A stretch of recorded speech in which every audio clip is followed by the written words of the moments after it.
നന്ദി. നമുക്കെല്ലാവർക്കും അറിയാം, പത്രങ്ങളെല്ലാം വായിച്ചുകൊണ്ടിരിക്കുകയാണ്. മഞ്ഞപ്പിത്തം മലപ്പുറം ജില്ല, എറണാകുളം ജില്ലകളിലെല്ലാം പടർന്നു പിടിച്ചുകൊണ്ടിരിക്കുന്ന ഒരു സാഹചര്യമാണ് കേരളത്തിൽ നിന്ന് നിലനിൽക്കുന്നത്. അപ്പോൾ തീർച്ചയായിട്ടും ഹോമിയോപ്പതിയുടെ സാധ്യതകൾ എന്തൊക്കെയാണെന്ന് തീരുമാനിക്കേണ്ടുന്ന സമയം തന്നെ അതിക്രമിച്ചു കഴിഞ്ഞിരിക്കുന്നു. അപ്പൊ എന്തൊക്കെയാണ് നമുക്ക് ചെയ്യാൻ സാധിക്കുക എന്നുള്ള വിഷയമാണ് ഇന്നിവിടെ ചർച്ച ചെയ്യപ്പെടുന്നത്. ഇന്നത്തെ ചർച്ചയിലേക്ക് ഞാൻ ഡോക്ടർ യഹിയ പറക്കോട്ടിയെ സന്തോഷപൂർവ്വം സ്വാഗതം ചെയ്യും. നമസ്കാരം. എന്നെ ഈ സബ്ജക്റ്റ് പ്രസന്റ് ചെയ്യുന്നതിന് വേണ്ടി ക്ഷണിച്ചതിന് ആദ്യമായി നന്ദി രേഖപ്പെടുത്തുകയാണ്. ഒപ്പം കേൾക്കാമല്ലോ അല്ലേ? കേൾക്കാം. ഓക്കെ. കാരണം ഈ ഒരു സബ്ജക്റ്റിന്റെ പ്രാധാന്യം കഴിഞ്ഞ ഒരു മാസക്കാലമായിട്ട് നമ്മൾ പത്രമാധ്യമങ്ങളിൽ കൂടി കേട്ടുകൊണ്ടിരിക്കുന്നതാണ്. അതിൽ 1-2 മരണങ്ങളും സംഭവിച്ചു കഴിഞ്ഞു. എന്നിട്ടും ആ അധികാരികളുടെ ഭാഗത്തു നിന്ന് അതിനെ പ്രതിരോധിക്കുന്നതിന് വേണ്ടിയോ അല്ലെങ്കിൽ ചികിത്സയ്ക്ക് ഹോമിയോപ്പതിയുടെ സാധ്യതകൾ വിളിച്ചു പറയുന്നതിന് വേണ്ടിയോ ഇതുവരെയും പത്രമാധ്യമങ്ങളിൽ ഒന്നും തന്നെ കണ്ടില്ല എന്നുള്ള ഒരു സത്യം നിലനിൽക്കുന്നുണ്ട്. തീർച്ചയായിട്ടും ഇന്റർനാഷണൽ ഫോറം ഫോർ പ്രൊമോട്ടിംഗ് ഹോമിയോപ്പതിന് മുമ്പും, അതായത് കോവിഡ് കാലം മുതൽ ഇതുപോലുള്ള അവസരങ്ങളിൽ മുന്നോട്ട് വരികയും ജനശ്രദ്ധ ആകർഷിക്കുന്ന രീതിയിൽ ഹോമിയോപ്പതിയുടെ സാധ്യതകൾ പല രോഗങ്ങൾക്കും ഉണ്ട് എന്ന് വിളിച്ചു പറയുകയും അങ്ങനെ മാധ്യമങ്ങളിൽ കൂടി നമ്മൾ മാലോകരെ അല്ലെങ്കിൽ ലോകത്തുള്ള മുഴുവൻ ആൾക്കാർക്കും ഹോമിയോപ്പതിയുടെ സാധ്യതകൾ പറഞ്ഞു കൊടുക്കുന്ന ഒരവസ്ഥ ഉണ്ടായിട്ടുണ്ട്. അതേ അവസ്ഥ തന്നെ ഇപ്പോൾ സംജാതമായിരിക്കുകയാണ്. അതുകൊണ്ട് തന്നെയാണ് നമ്മുടെ IFHന്റെ സെക്രട്ടറി കഴിഞ്ഞ ആഴ്ച ഇതുപോലൊരു സബ്ജക്റ്റ് അവതരിപ്പിക്കണമെന്നും ഒപ്പം പത്രമാധ്യമങ്ങളിൽ ഹോമിയോപ്പതിയുടെ സാധ്യതകൾ വിളിച്ചു പറയണമെന്നും ആവശ്യപ്പെട്ടതിന്റെ ഭാഗമായിട്ടാണ് നാം ഇന്ന് ഈ സബ്ജക്റ്റ് ഇവിടെ ഡിസ്കസ് ചെയ്യുന്നത്. ഈ ഹോമിയോപ്പതിയുടെ ഒരു സാധ്യതയിലുപരി മഞ്ഞപ്പിത്തം കേരളത്തിൽ അങ്ങോളം ഇങ്ങോളം, പ്രത്യേകിച്ച് ഈ പറഞ്ഞ പോലെ മലപ്പുറം ജില്ല മാത്രമല്ല, പെരുമ്പാവൂര്, ഞാൻ താമസിക്കുന്ന ഇപ്പോൾ ആലുവയിലാണ്. അവിടെ പെരുമ്പാവൂര് കഴിഞ്ഞ ഒരു മാസക്കാലമായിട്ട് ഇവിടുത്തെ പത്രമാധ്യമങ്ങളിൽ നിരന്തരം വാർത്തകൾ വന്നുകൊണ്ടിരിക്കുകയാണ്. അപ്പോൾ അതില് 1-2 മരണങ്ങൾ സംഭവിച്ചതിന് ശേഷം മാത്രമാണ് നാം ഇത് യഥാർത്ഥത്തിൽ ഇപ്പോൾ ഡിസ്കസ് ചെയ്യുന്നത്. വളരെ വൈകിപ്പോയി എന്നുള്ള ഒരു സത്യം നിലനിൽക്കുകയാണ്. എങ്കിലും മഴക്കാലം തുടങ്ങുന്നതിന് മുമ്പ് കുറച്ചുപേരെങ്കിലും രക്ഷപ്പെടുത്തുവാൻ വേണ്ടി നമ്മളെ കൊണ്ട് സാധിക്കുമെന്നുള്ള ഒരു സത്യം ഉണ്ട്. ഇപ്പോഴ് ഈ വൈറൽ ഹെപ്പറ്റൈറ്റിസ്, കാരണം നമ്മുടെ പഠിച്ചിരിക്കുന്ന മിക്കവാറും ഡോക്ടർമാർക്കൊക്കെ ഇതിന്റെ സാധ്യതകളും ഹോമിയോപ്പതിയുടെ തെറാപ്യൂട്ടിക്സിനെ കുറിച്ചൊക്കെ നല്ല അവബോധം ഉള്ളതാണ്. കാലാകാലങ്ങളായിട്ട് ഒരു വൈറൽ ഡിസീസ് വന്നു കഴിഞ്ഞാൽ പലപ്പോഴും മറ്റ് മേഖലയിലുള്ളവർക്ക് വെറും സപ്പോർട്ടീവ് ട്രീറ്റ്മെന്റ് മാത്രം കൊടുക്കാൻ പറ്റുമ്പം ഹോമിയോപ്പതിക്ക് അതിനെ ക്യൂറേറ്റീവായിട്ട് അല്ലെങ്കിൽ ഈ വൈറസിനെ ഇല്ലായ്മ ചെയ്യുന്നതിന് വേണ്ടിയുള്ള മരുന്നുകൾ ഉണ്ട് എന്നുള്ള ഒരു സത്യമുണ്ട്. ഇത് നമ്മുടെ ജനങ്ങളിലേക്ക് കൂടുതലായിട്ട് എത്തേണ്ടതായിട്ടുണ്ട്. അതിന്റെ ഭാഗമായിട്ടാണ് നമുക്കിത് ഇന്നിവിടെ ഡിസ്കസ് ചെയ്യേണ്ടി വരുന്നത്. വൈറൽ ഹെപ്പറ്റൈറ്റിസ് സാധാരണ രീതിയിൽ 5 ടൈപ്പ് ഹെപ്പറ്റൈറ്റിസ് നമ്മൾ കേൾക്കാറുണ്ട് അല്ലെ? Viral hepatitis A, B, C, D, E, ഇത്രയും ടൈപ്സ് ഉണ്ട്. അതില് ഹെപ്പറ്റൈറ്റിസ് A ആണ് ഇന്ന് ഇവിടെ പടർന്നു പിടിച്ചുകൊണ്ടിരിക്കുന്നത്. അതിനെക്കുറിച്ചാണ് നാം കൂടുതലായിട്ട് ഡിസ്കസ് ചെയ്യാൻ ഈ ഒരു അവസരം ഉപയോഗിക്കുന്നത്. ഇതിലൊരു വളരെ ചുരുങ്ങിയ സമയത്തിൽ ഞാൻ വളരെ ബ്രീഫ് ചെയ്ത് കുറച്ച് കാര്യങ്ങൾ അവതരിപ്പിക്കും. മറ്റ് സീനിയർ ഡോക്ടർമാരും ഇതുമായിട്ട് ബന്ധപ്പെട്ട് പ്രവർത്തിക്കുന്ന മെഡിക്കൽ ഓഫീസർമാരും ഒക്കെ ഇതൊരു ചർച്ചയായിട്ട് പ്രോഗ്രസ് ചെയ്യുകയും അവരിൽ നിന്ന് ഉരുത്തിരിഞ്ഞ് വരുന്ന പോയിന്റുകൾ നമ്മൾ ഇവിടെ പ്രാബല്യത്തിൽ അല്ലെങ്കിൽ പ്രയോഗവൽക്കരിക്കുന്നതിന് വേണ്ടി ഉള്ള ശ്രമം നടത്തുകയും അത് മീഡിയാസിന് കൊടുക്കുകയും എന്നുള്ളതാണ് നമ്മൾ ഇതുകൊണ്ട് ലക്ഷ്യമിടുന്നത്. അപ്പം ഇതിന്റെ പോസിറ്റീവ് ഫാക്ടർ നമുക്കറിയാം, ഇതൊരു വൈറസ് ആണെന്നറിയാം. അതിൽ പൈക്കോർണ വൈറസ് ആണ് പലപ്പോഴും ഈ ഹെപ്പറ്റൈറ്റിസ് A ഉണ്ടാക്കുന്നത്. അതിന്റെ കൂടെ തന്നെ നിൽക്കുന്ന അതായത് ഓറൽ റൂട്ട് വഴി, പ്രത്യേകിച്ചും ഫീക്കൽ കണ്ടാമിനേഷൻ, നമുക്ക് എല്ലാവർക്കും അറിയാം, മലത്തിൽ കൂടി അല്ലെങ്കിൽ മലം വെള്ളവുമായിട്ട് മിക്സ് ചെയ്യുന്ന ഒരു അവസരത്തിൽ ആ വായിൽ കൂടി അല്ലെങ്കിൽ നമ്മുടെ ആഹാരത്തിൽ കൂടി, നമ്മുടെ വെള്ളത്തിൽ കൂടി പകരുന്ന ഒരു രോഗമാണ് ഈ ഹെപ്പറ്റൈറ്റിസ് A. അതേപോലെ തന്നെ പകരുന്ന മറ്റൊരു ഹെപ്പറ്റൈറ്റിസ് എന്ന് പറഞ്ഞാൽ E ആണ്. മനസ്സിലായോ? ബാക്കിയുള്ളതൊക്കെ സിറിഞ്ച് വഴിയോ അല്ലെങ്കിൽ സെക്സൽ കോണ്ടാക്ട് വഴിയോ അല്ലെങ്കിൽ ബ്ലഡ് ട്രാൻസ്ഫ്യൂഷൻ വഴിയൊക്കെ മാത്രം സ്പ്രെഡ് ചെയ്യുന്നതാണ്. ഈ ഓറൽ റൂട്ട് വഴി സ്പ്രെഡ് ചെയ്യുന്ന ഹെപ്പറ്റൈറ്റിസ് എയും ഹെപ്പറ്റൈറ്റിസ് ഇയുമാണ്. അതില് നമുക്ക് ഈ പറഞ്ഞ രീതിയിൽ കണ്ടാമിനേറ്റഡ് വാട്ടർ ആണ്. അപ്പൊ എങ്ങനെയാണ് ഈ കണ്ടാമിനേഷൻ നടക്കുന്നത്? നമ്മളെല്ലാവരും കുടിവെള്ളം ഉപയോഗിക്കുന്നത് വളരെ ശുദ്ധമായ വെള്ളം പൈപ്പിൽ കൂടി ഉപയോഗിക്കുന്നു എന്ന് നാമൊക്കെ ധരിക്കുന്നെങ്കിലും പല സർക്കാർ തലത്തിലുള്ളതോ അതല്ലാന്നുണ്ടെങ്കിൽ പിന്നെ നമുക്ക് ഇപ്പൊ റെയിൽവേ സ്റ്റേഷനിൽ വാട്ടർ ടാങ്ക് എത്ര പ്രാവശ്യം ശുദ്ധീകരിച്ചിട്ടുണ്ടാവും നമ്മളൊന്ന് ചിന്തിച്ചു നോക്കുക. അല്ലെങ്കിൽ ഏതെങ്കിലും സർക്കാർ ഓഫീസുകളിലെ വാട്ടർ ടാങ്ക്, നമ്മുടെ വീടുകളിലുള്ള വാട്ടർ ടാങ്ക് പോലും വർഷത്തിലൊരിക്കൽ നമ്മൾ ശുദ്ധീകരിക്കുന്നു എന്നുള്ളത് സംശയമാണ്. അതുപോലെ തന്നെ ഹോസ്റ്റലുകളിൽ താമസിക്കുന്ന വിദ്യാർത്ഥികളുടെ അവിടെയുള്ള ടാങ്കുകൾ, അല്ലെങ്കിൽ റെന്റിന് താമസിക്കുന്ന വീടുകളിൽ അവിടെയുള്ള ടാങ്കുകളൊക്കെ പലപ്പോഴും ഈ പറഞ്ഞ രീതിയിൽ ശുദ്ധീകരിക്കാനുള്ള സാധ്യത വളരെ വിരളമാണ്. അപ്പം അതിലേക്ക് നമ്മൾ കൂടുതൽ ശ്രദ്ധ കേന്ദ്രീകരിക്കേണ്ടതായിട്ടുണ്ട്. ഒപ്പം ഈ കണ്ടാമിനേഷൻ പലപ്പോഴും ഇവിടെ ഇന്ന് കേരളത്തിൽ അങ്ങോളം ഇങ്ങോളം റോഡിന്റെ വർക്കുകൾ നടക്കുക, പലപ്പോഴും JCB ഉപയോഗിച്ച് പലയിടത്തും പിന്നെ വെള്ളം പൈപ്പുകൾ പൊട്ടുന്ന നമ്മുടെ ശ്രദ്ധയിൽപ്പെട്ടിട്ടുണ്ട്.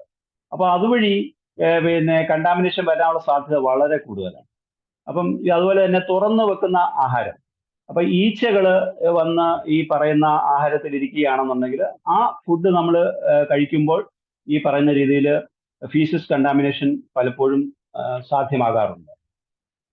നമ്മൾ മലമൂത്ര വിസർജനം ചെയ്ത് കഴിയുമ്പോൾ ഇത് അതിന്റെ സ്പ്രെഡ് ഒഴിവാക്കുന്നതിന് വേണ്ടി ഒരു 20 സെക്കൻഡ് എങ്കിലും സോപ്പ് ഉപയോഗിച്ചു, അതും റണ്ണിങ് വാട്ടർ ഉപയോഗിച്ചിട്ട് കൈ കഴുകണമെന്നാണ് പറയുന്നത്. അപ്പം ആ രീതിയിലും ഇത് സ്പ്രെഡ് ചെയ്യാനുള്ള സാധ്യത വളരെ കൂടുതലാണ്. ഓവർ ക്രൗഡിങ്, ഒരുപാട് പേര് ഒരേ സ്ഥലത്ത് താമസിക്കുമ്പം പലപ്പോഴും ഇതിന് ഒരു സാധ്യത വളരെ കൂടുന്നുണ്ട്. സാനിറ്റേഷന്റെ കാര്യം നമ്മൾ ഓൾറെഡി പറഞ്ഞു കഴിഞ്ഞു. അതുപോലെ പാല് നമ്മൾ ഉപയോഗിക്കുമ്പോഴത്തേക്ക് നമുക്കറിയാം പാസ്ചറൈസ്ഡ് പാലാണ് പലപ്പോഴും നമുക്ക് കിട്ടുന്നതെന്ന് ഒരു വിശ്വാസമാണ്, അത് മനസ്സിലായി. അപ്പൊ അവിടെയൊക്കെ കറണ്ട് പോവുക, സപ്ലൈ ഇലക്ട്രിസിറ്റി കട്ടാവുകയാണെന്നുണ്ടെങ്കിൽ ഈ പാസ്ചറൈസേഷൻ അവിടെ നിൽക്കും. അത് കഴിഞ്ഞ് പെട്ടെന്ന് അത് കൂളിങ്ങിലേക്ക് പോവുകയും അത് അടുത്ത മണിക്കൂറിൽ ഇത് വീടുകളിൽ എത്തേണ്ടതാണ്, അല്ലെങ്കിൽ ഷോപ്പുകളിൽ എത്തേണ്ടതാണ്. അവര് ഉടനെ തന്നെ പാക്കിംഗ് തുടങ്ങുക. അപ്പം പലപ്പോഴും പിന്നെ ഈ പാസ്ചറൈസേഷൻ പ്രോസസ്സ് പലപ്പോഴും കൃത്യമായി നടക്കണമെന്നില്ല. അപ്പൊ ഈ പാല് കൊണ്ടുവന്ന് നമ്മൾ തിളപ്പിക്കുന്നില്ല എന്നുണ്ടെങ്കിൽ തീർച്ചയായിട്ടും അതിനകത്തുനിന്ന് ഈ വെള്ളം, കണ്ടാമിനേറ്റഡ് വെള്ളമാണ് ഉപയോഗിച്ചിരിക്കുന്നതെങ്കിൽ അതുവഴി പലപ്പോഴും നമ്മൾ മിൽക്ക് ഷേക്ക് ഒക്കെ ഉപയോഗിക്കുമ്പം പലപ്പോഴും പാല് തിളപ്പിക്കാറില്ല. ജ്യൂസ് കടകളിലൊക്കെ ഡയറക്റ്റ് ആയിട്ട് കവറിൽ നിന്ന് അത് മിൽക്ക് ഷേക്കിലേക്ക് ഒഴിക്കുന്നതായിട്ടാണ് നാം പലപ്പോഴും കണ്ടിട്ടുള്ളത്. വീടുകളിലൊക്കെ ആണെങ്കിൽ മാത്രമേ നമ്മളത് തിളപ്പിച്ചാറ്റി എടുക്കാറുള്ളൂ. പക്ഷേ ഈ മിൽക്ക് ഷേക്ക് അല്ലെങ്കിൽ ജ്യൂസ് കടകൾ നമ്മൾ ഉപയോഗിക്കുമ്പോൾ പലപ്പോഴും പച്ചപ്പാല് തന്നെ ഫ്രീസറിൽ നിന്ന് എടുത്ത് അല്ലെങ്കിൽ തണുപ്പിച്ച പാല് ഉപയോഗിക്കുന്നതായിട്ടാണ് കാണുന്നത്. അതുപോലെ അവിടെ ഉപയോഗിക്കുന്ന ഐസിന്റെ സോഴ്സുകളൊക്കെ പലപ്പോഴും വ്യക്തമായിട്ട് എവിടുന്നാ കൊണ്ടുവരുന്നത് നമുക്കറിയില്ല. ഇപ്പം വെള്ളത്തിന് ക്ഷാമമുള്ള ഈ ഒരു അവസരത്തില് പലപ്പോഴും ഐസ് ശുദ്ധമാകണമെന്നില്ല. അപ്പം ഇതൊക്കെ നമ്മളിപ്പം കരിമ്പിൻ ജ്യൂസ് കുടിക്കുന്ന നമുക്കറിയാം, ത്രൂ ഔട്ട് ഇപ്പൊ ഈ ചൂടുകാലത്ത് കരിമ്പിൻ ജ്യൂസ് കുടിക്കുന്ന പല സെന്റേഴ്സും നമ്മൾ കാണുന്നുണ്ട്. അവിടെയൊക്കെ ഉപയോഗിക്കുന്ന വെള്ളം എന്താണ്, അല്ലെങ്കിൽ അത് ഗ്ലാസ് കഴുകാൻ ഉപയോഗിക്കുന്ന വെള്ളം എന്താണ്, അവിടെ ഉപയോഗിക്കുന്ന ഐസ് എന്താണെന്നൊന്നും വ്യക്തമല്ല. ഇതൊക്കെ നമ്മൾ പ്രിക്കോഷൻ എടുക്കുന്നതിന് വേണ്ടി നിങ്ങളെ ശ്രദ്ധയിൽപ്പെടുത്തുന്നു മാത്രം. അപ്പം ഈ ആഹാര പദാർത്ഥങ്ങൾ അടച്ചു വെക്കണം എന്നുള്ളതാണ് ഇതിനകത്ത് നാം പിന്നെ നമുക്ക് കിട്ടുന്ന ഒരു മെസ്സേജ്. അതുപോലെ നാപ്കിൻ, ബേബീസിന്റെ നാപ്കിൻ. ഇപ്പം ഞാൻ പറഞ്ഞു നമ്മളെല്ലാവരും മലമൂത്ര വിസർജനം ചെയ്യുന്നത് ക്ലോസറ്റുകളിലാണ്, അല്ലെങ്കിൽ അടച്ചിട്ട പിന്നെ ടാങ്കുകളാണ് മോഷൻ പോകുന്നത് എങ്കിൽ പോലും കുട്ടികളുള്ള വീടുകളിൽ ഇപ്പൊ ഈ ഒരു ഇൻഫെക്റ്റഡ് ബേബി ഒരു സ്ഥലത്തുണ്ട്, അല്ലെങ്കിൽ നമുക്കറിയാം ഒരു വൈറസ് അകത്ത് കയറി കഴിഞ്ഞാൽ 1 മാസം വരെയും ഇത് ഒരു ഇൻക്യുബേഷൻ പീരീഡാണ്. 1 വീക്ക് മുതൽ 30 ഡേയ്സ് വരെ ഇൻക്യുബേഷൻ പീരീഡ് ഉണ്ട്. ഈ സമയത്ത് പോലും ഈ വൈറസ് സ്പ്രെഡ് ചെയ്യും. അപ്പൊ അങ്ങനെ ആ ഒരു ബേബിയുടെ നാപ്കിനില് അല്ലെങ്കിൽ നാപ്കിനിലെ ഈ മോഷൻ മലം ഇരിക്കുന്ന അവസ്ഥയിൽ പലപ്പോഴും അത് അശ്രദ്ധമായിട്ട് അടയ്ക്കാതെ എവിടെയെങ്കിലും അശ്രദ്ധമായിട്ട് ഇടുകയോ അതല്ലാന്നുണ്ടെങ്കിൽ ആ മോഷനിൽ ഈച്ച വന്ന് ഇരിക്കുന്ന സാഹചര്യമുണ്ട്. ആ ഈച്ച നമ്മുടെ ആഹാരത്തിൽ വരുമ്പോൾ പലപ്പോഴും കണ്ടാമിനേഷൻ വരും. അപ്പം ബേബീസിന്റെ നാപ്കിൻ അടച്ചിട്ട പാത്രങ്ങൾ, അതായത് ബക്കറ്റുകൾ അടപ്പുള്ളതിൽ ഇടുകയോ അതല്ലാന്നുണ്ടെങ്കിൽ അത് സീൽ ചെയ്ത കവറുകളിൽ ഇടുന്ന ഒരവസ്ഥ ഉണ്ടാകണം. ഇത് നിങ്ങളുടെ ശ്രദ്ധയിൽ ഞാൻ പെടുത്തുകയാണ്. അപ്പോൾ ഇതിന്റെ ഇൻക്യുബേഷൻ പീരീഡ് ഓൾറെഡി പറഞ്ഞു, 1.5 ആഴ്ച അല്ലെങ്കിൽ 2 ആഴ്ച മുതൽ 1 മാസക്കാലം വരെ ഇത് ഇൻക്യുബേഷൻ പീരീഡാണ്. ആ പീരീഡിൽ പോലും വൈറസ് പുറത്തോട്ട് പോകുന്ന ഒരു സാഹചര്യമുണ്ട്. അപ്പോഴും സ്പ്രെഡിനുള്ള സാധ്യതയുള്ളതാണ്. പിന്നെ ഇതിന്റെ ഒരു സിംറ്റംസ് എന്ന് പറയുന്നത് നമുക്ക് സാധാരണ വൈറൽ പനിയുടെ എല്ലാ സിംറ്റംസും കാണിക്കാറുണ്ട്. ശരീരവേദന ഉണ്ടാകുന്നു, ക്ഷീണം ഉണ്ടാകുന്നു, തലവേദന ഉണ്ടാകുന്നു, ഓക്കാനം, ഛർദി, അതുപോലെ ജോയിന്റ്സുകളിലെല്ലാം വേദന ഉണ്ടാകുന്നു. വയറുവേദന എന്ന് പറയുമ്പോൾ പ്രത്യേകിച്ച് ലിവറിന്റെ ഏരിയയിൽ റൈറ്റ് സൈഡിൽ വേദന ഉണ്ടാകും. കുളിര്, ചില്ലിനസ് വരാനുള്ള സാധ്യതയുണ്ട്. തലവേദന വരാനുള്ള സാധ്യത. അതുപോലെ തലവേദന പലപ്പോഴും ഈ വൈറൽ ഹെപ്പറ്റൈറ്റിസിന്റെ ഒരു സിംറ്റം തന്നെയാണ്. പിന്നെ പുകവലിക്കുന്നവരാണെങ്കിൽ ഡിസ്റ്റേസ്റ്റ് സിഗരറ്റ് വലിക്കണ്ട എന്നുള്ള തോന്നൽ, അല്ലെങ്കിൽ ബീഡി വലിക്കണ്ട എന്നുള്ള ഒരു തോന്നൽ പലപ്പോഴും അവരിൽ ഇത് ജനിക്കാറുണ്ട്. ചില ആളുകളിൽ വയറിളക്കവും വരാറുണ്ട്. അപ്പൊ ഇത്രയും ആണ്. പിന്നെ വയറുവേദന വളരെ കോമൺ ആയിട്ട് വയറുവേദനയുണ്ട്. നമ്മൾ പാൽപ്പേറ്റീവ് ആണെന്നുണ്ടെങ്കിൽ വയറ് തൊട്ട് നോക്കുകയാണെങ്കിൽ ലിവറിന്റെ സൈഡിൽ ടെൻഡർനെസ്, വേദന പലപ്പോഴും ഉണ്ടാകാറുണ്ട്. Lymph nodes, cervical lymph nodes ചിലപ്പം എല്ലാം ചെയ്യാം. പ്ലീഹയുടെ വീക്കവും പലപ്പോഴും വരാം. കുറച്ച് ദിവസം കൂടി കഴിയുമ്പോഴത്തേക്ക് നിങ്ങൾ നോക്കുമ്പോൾ യൂറിന്റെ കളറ് നല്ല മഞ്ഞ നിറത്തിൽ വരും. കഞ്ചെങ്കിൽ, അതായത് ഇവിടെ കണ്ണിന്റെ സ്ക്ലീറ പലപ്പോഴും യെല്ലോ കളറിലേക്ക് വരാറുണ്ട്. നഖം യെല്ലോ കളർ വരാറുണ്ട്. അങ്ങനെ അതിന്റെ മൂർധന്യാവസ്ഥയിൽ വരുമ്പം ശരീരത്തിലെ സ്കിൻ മുഴുവൻ മഞ്ഞ നിറത്തിലേക്ക് വരും.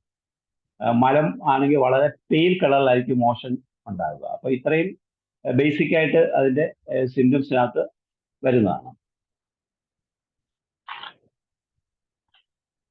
ട്രീറ്റ്മെന്റ്സ് ഇൻവെസ്റ്റിഗേഷൻ സൈഡിലേക്ക് പോവുകയാണെന്നുണ്ടെങ്കിൽ പലപ്പോഴും നമുക്കറിയാം യൂറിൻ ടെസ്റ്റ് ചെയ്യാറുണ്ട്, അതുപോലെ ബ്ലഡ് ടെസ്റ്റ് ചെയ്യാറുണ്ട്. ബേസിക് ആയിട്ട് നമ്മൾ ബിലിറൂബിന്റെ അളവാണ് സാധാരണ നോക്കാറ്. ബൈൽ സോൾട്ടും ബൈൽ പെഗ്മെന്റും നമ്മൾ യൂറിനകത്ത് നോക്കാറുണ്ട്. ബ്ലഡിനകത്താണെന്നുണ്ടെങ്കിൽ ലിവർ ഫംഗ്ഷൻ ടെസ്റ്റ് വേണം ചെയ്യാനായിട്ട്. ലിവർ ഫംഗ്ഷൻ ടെസ്റ്റിനകത്ത് SGOT, SGPT ലെവൽ നമുക്കറിയാം ഒരു 20 to 40 വരെ നോർമൽ റേഞ്ചാണ്. അത് വളരെ ക്രമാതീതമായി ഒരുപാട് കൂടും. മഞ്ഞപ്പിത്തത്തിൽ 400-ന് മുകളിലേക്ക് പോവുകയാണെന്നുണ്ടെങ്കിൽ തീർച്ചയായിട്ടും അത് നിങ്ങൾക്ക് കൂടുതൽ കോംപ്ലിക്കേഷൻസിലേക്ക് പോകുന്നു, അല്ലെങ്കിൽ സീരിയസ് ആണ് സിറ്റുവേഷൻ എന്നുള്ള നിങ്ങൾ മനസ്സിലാക്കണം. അത് 1000-ഓ 1200-ഓ ഒക്കെ പോകാറുണ്ട് പലപ്പോഴും ഈ SGOT. ബിലിറൂബിന്റെ ലെവൽ 1.2 ആണെന്ന് നമുക്കറിയാം. നോർമൽ 1.2 വരെയാണ്. പക്ഷെ അത് 15-ഓ 10-ന് മുകളിലോട്ടൊക്കെ പോകും ചില അവസരങ്ങളിൽ. അപ്പം അതും ഇത് ഡയഗ്നോസിസിന് വേണ്ടി ഉപയോഗിക്കുന്ന ഒരു ടെസ്റ്റാണ്. അതുപോലെ ആൽക്കലൈൻ ഫോസ്ഫറ്റേസ് 150 വരെയൊക്കെ നമ്മൾ നോർമലായിട്ട് വെക്കുന്നതാണ്. പ്രത്യേകിച്ച് ഒബ്സ്ട്രക്റ്റീവ് ജോണ്ടിസ്, മഞ്ഞപ്പിത്തം, പിന്നെ ബൈല് അത് യഥാക്രമത്തില് ക്ലീൻ ചെയ്യത്തില്ല, സാധനം കിട്ടാൻ ഭയങ്കര ഡിലേ. അനിൽകുമാർ, നമ്മുടെ പ്രഷറുടെ ശബ്ദമാണല്ലോ. പുതിയ സ്റ്റാഫൊക്കെയാണ്. പ്രഷറുടെ ശബ്ദം കേൾക്കുന്നുണ്ടോ? മ്യൂട്ട് ചെയ്യണം. അനിൽ നോക്കട്ടെ ഞാൻ ചെയ്യാം. യെസ്. ആൽക്കലൈൻ ഫോസ്ഫേറ്റസ് നമുക്കറിയാം 150 വരെയൊക്കെ നോർമലാണ്. അതായത് 44 അല്ലെങ്കിൽ 45 മുതൽ 150 വരെയാണ് അതിന്റെ റേഞ്ച്. പലപ്പോഴും അത് 250-ന് മുകളിലേക്ക് പോകുമ്പോൾ അത് ഒബ്സ്ട്രക്റ്റീവ് ജോണ്ടിസ് ആണ് എന്ന് പലപ്പോഴും നമുക്ക് ഡയഗ്നോസ് ചെയ്യാൻ പറ്റാറുണ്ട്. ഇതിന്റെ വളരെ ഇമ്പോർട്ടൻ്റ് ആയിട്ടുള്ള മറ്റൊരു ടെസ്റ്റ് എന്ന് പറയുന്നത് PTINR ആണ്. അതായത് പ്രോത്രോംബിൻ INR. നമ്മൾ സാധാരണ ഹാർട്ടിനൊക്കെ INR നോക്കുന്ന അതുപോലെ തന്നെ ലിവറിന്റെ കോംപ്ലിക്കേഷൻ വന്നിട്ട് അത് അതിന്റെ പാരമ്യത്തിൽ എത്തുമ്പം PTINR പലപ്പോഴും 1.5-ന് മുകളിലേക്ക് പോകാറുണ്ട്. അപ്പം ഈ INR test for identifying liver injury.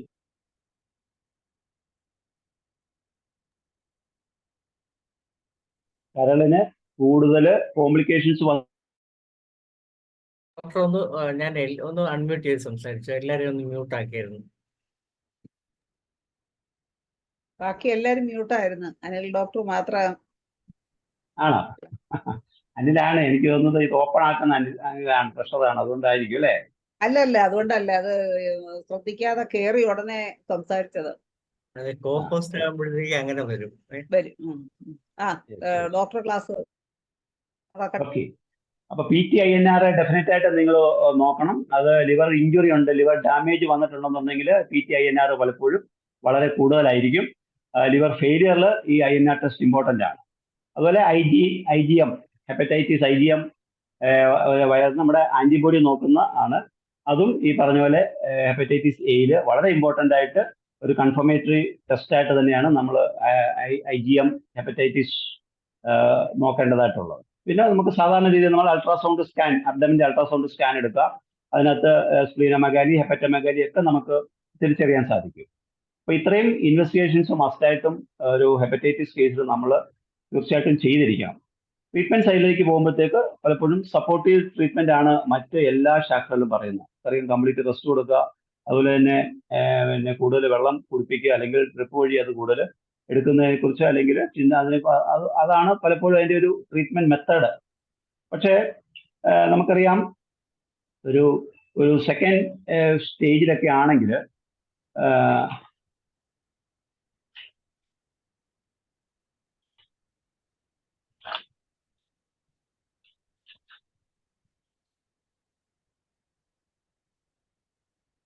Medicines കഴിയുന്നത്ര ഒഴിവാക്കണം. കാരണം ലിവർ ഓൾറെഡി ഡാമേജ് ആയിട്ടിരിക്കുകയാണ്. നമുക്കറിയാം ലിവറിന്റെ ഹെപ്പറ്റൈറ്റിസ് എന്ന് പറഞ്ഞാൽ ലിവറിന്റെ ഇൻഫ്ലമേഷനാണ്. അവിടെ നമ്മൾ കൂടുതൽ മരുന്ന് പമ്പ് ചെയ്യുവാണെങ്കിൽ വീണ്ടും ലിവറിന് ഡാമേജ് ഉണ്ടാകത്തതേ ഉള്ളൂ. അപ്പം അതുകൊണ്ട് കഴിയുന്നത്ര മരുന്നുകൾ കുറയ്ക്കുക എന്നുള്ളതാണ് ഹെപ്പറ്റൈറ്റിസിന്റെ ട്രീറ്റ്മെന്റിന് പ്രധാനമായിട്ടും നമ്മൾ ലക്ഷ്യമിടുന്നത്.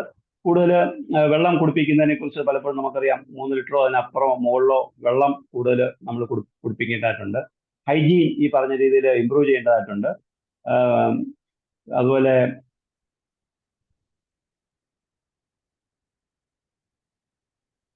ഒരു ട്രീറ്റ്മെന്റ് സൈഡിൽ പലപ്പോഴും ഒരു ഹെപ്പറ്റൈറ്റിസ് വന്നു കഴിഞ്ഞാൽ 2 മാസമോ 3 മാസമോ ഒക്കെ എടുക്കും ശരിക്കും ആ പേഴ്സൺ ഒന്ന് നോർമലായി വരാനായിട്ട്.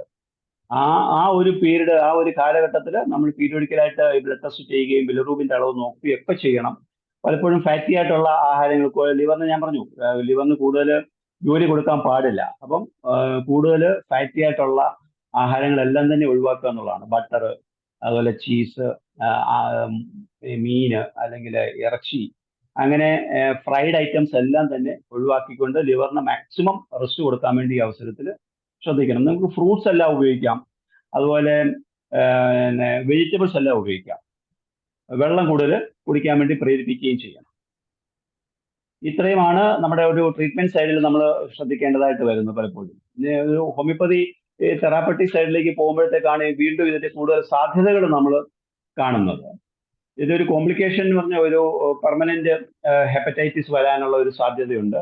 അവിടെ ഈ ട്രീറ്റ്മെന്റ് സൈഡിൽ പലപ്പോഴും ബിലിറൂബിൻ എപ്പോഴും 1.5 മുകളിലോട്ട് നിൽക്കുന്ന ഒരു സാഹചര്യം ചില സിറ്റുവേഷൻസ് വരാറുണ്ട്. പ്രിവെൻഷന്റെ കാര്യത്തിൽ ഞാൻ പറഞ്ഞു, ടോയ്ലറ്റ് ഉപയോഗിക്കുന്ന ഈ ഒരു പേഷ്യന്റ് ഒരു വീട്ടിലുണ്ടെന്നുണ്ടെങ്കിൽ അവർക്കായിട്ട് ഒരു ടോയ്ലറ്റും കൊടുത്തേക്ക്. ആ ടോയ്ലറ്റ് മറ്റുള്ളവർ ഉപയോഗിക്കാതിരിക്കുന്നതായിരിക്കും എപ്പോഴും നല്ലത്. കാരണം നമുക്കറിയത്തില്ല അവിടുന്ന് കണ്ടാമിനേഷൻ വരുമോ ഇല്ലയോ നമുക്കറിയില്ല. പലപ്പോഴും സേഫ് സോണിൽ ചിന്തിക്കുമ്പോൾ ആ പേഷ്യന്റ് ഉപയോഗിക്കുന്ന ടോയ്ലറ്റ് ഉപയോഗിക്കാതെ, ഞാൻ പറഞ്ഞു സ്റ്റൂളാണ് ഇതിന്റെ പ്രധാന ഹേതു. അപ്പോൾ അതുകൊണ്ട് അവിടെ ഉപയോഗിക്കുന്ന സെപ്പറേറ്റ് ഒരു ടോയ്ലറ്റ് അല്ലെങ്കിൽ ക്ലോസറ്റ് അവർക്ക് വേണ്ടി മാത്രം മാറ്റി വെക്കുക. ഒപ്പം കൈ കഴുകാനുള്ള സംവിധാനം, പ്രത്യേകിച്ചും സോപ്പ് ഉപയോഗിച്ച് ബാത്റൂമിൽ പോയതിനു ശേഷം, ടോയ്ലറ്റിൽ പോയതിനു ശേഷം സോപ്പ് 20 സെക്കൻഡെങ്കിലും നിങ്ങൾ കൈ കഴുകണം. അത് പ്രത്യേകം ശ്രദ്ധിക്കണം. ചപ്പൽ ഉപയോഗിക്കണം. ടോയ്ലറ്റിൽ പോകുമ്പം എല്ലാവരും ചപ്പൽ ഉപയോഗിക്കുന്നതിനെ കൊണ്ട് ചിന്തിക്കുക. അവോയ്ഡ് ഈ പറഞ്ഞ പോലെ കൊഴുപ്പുള്ള സാധനങ്ങൾ ഒഴിവാക്കുന്നതിനെ കുറിച്ച് ഞാൻ പറഞ്ഞു കഴിഞ്ഞു.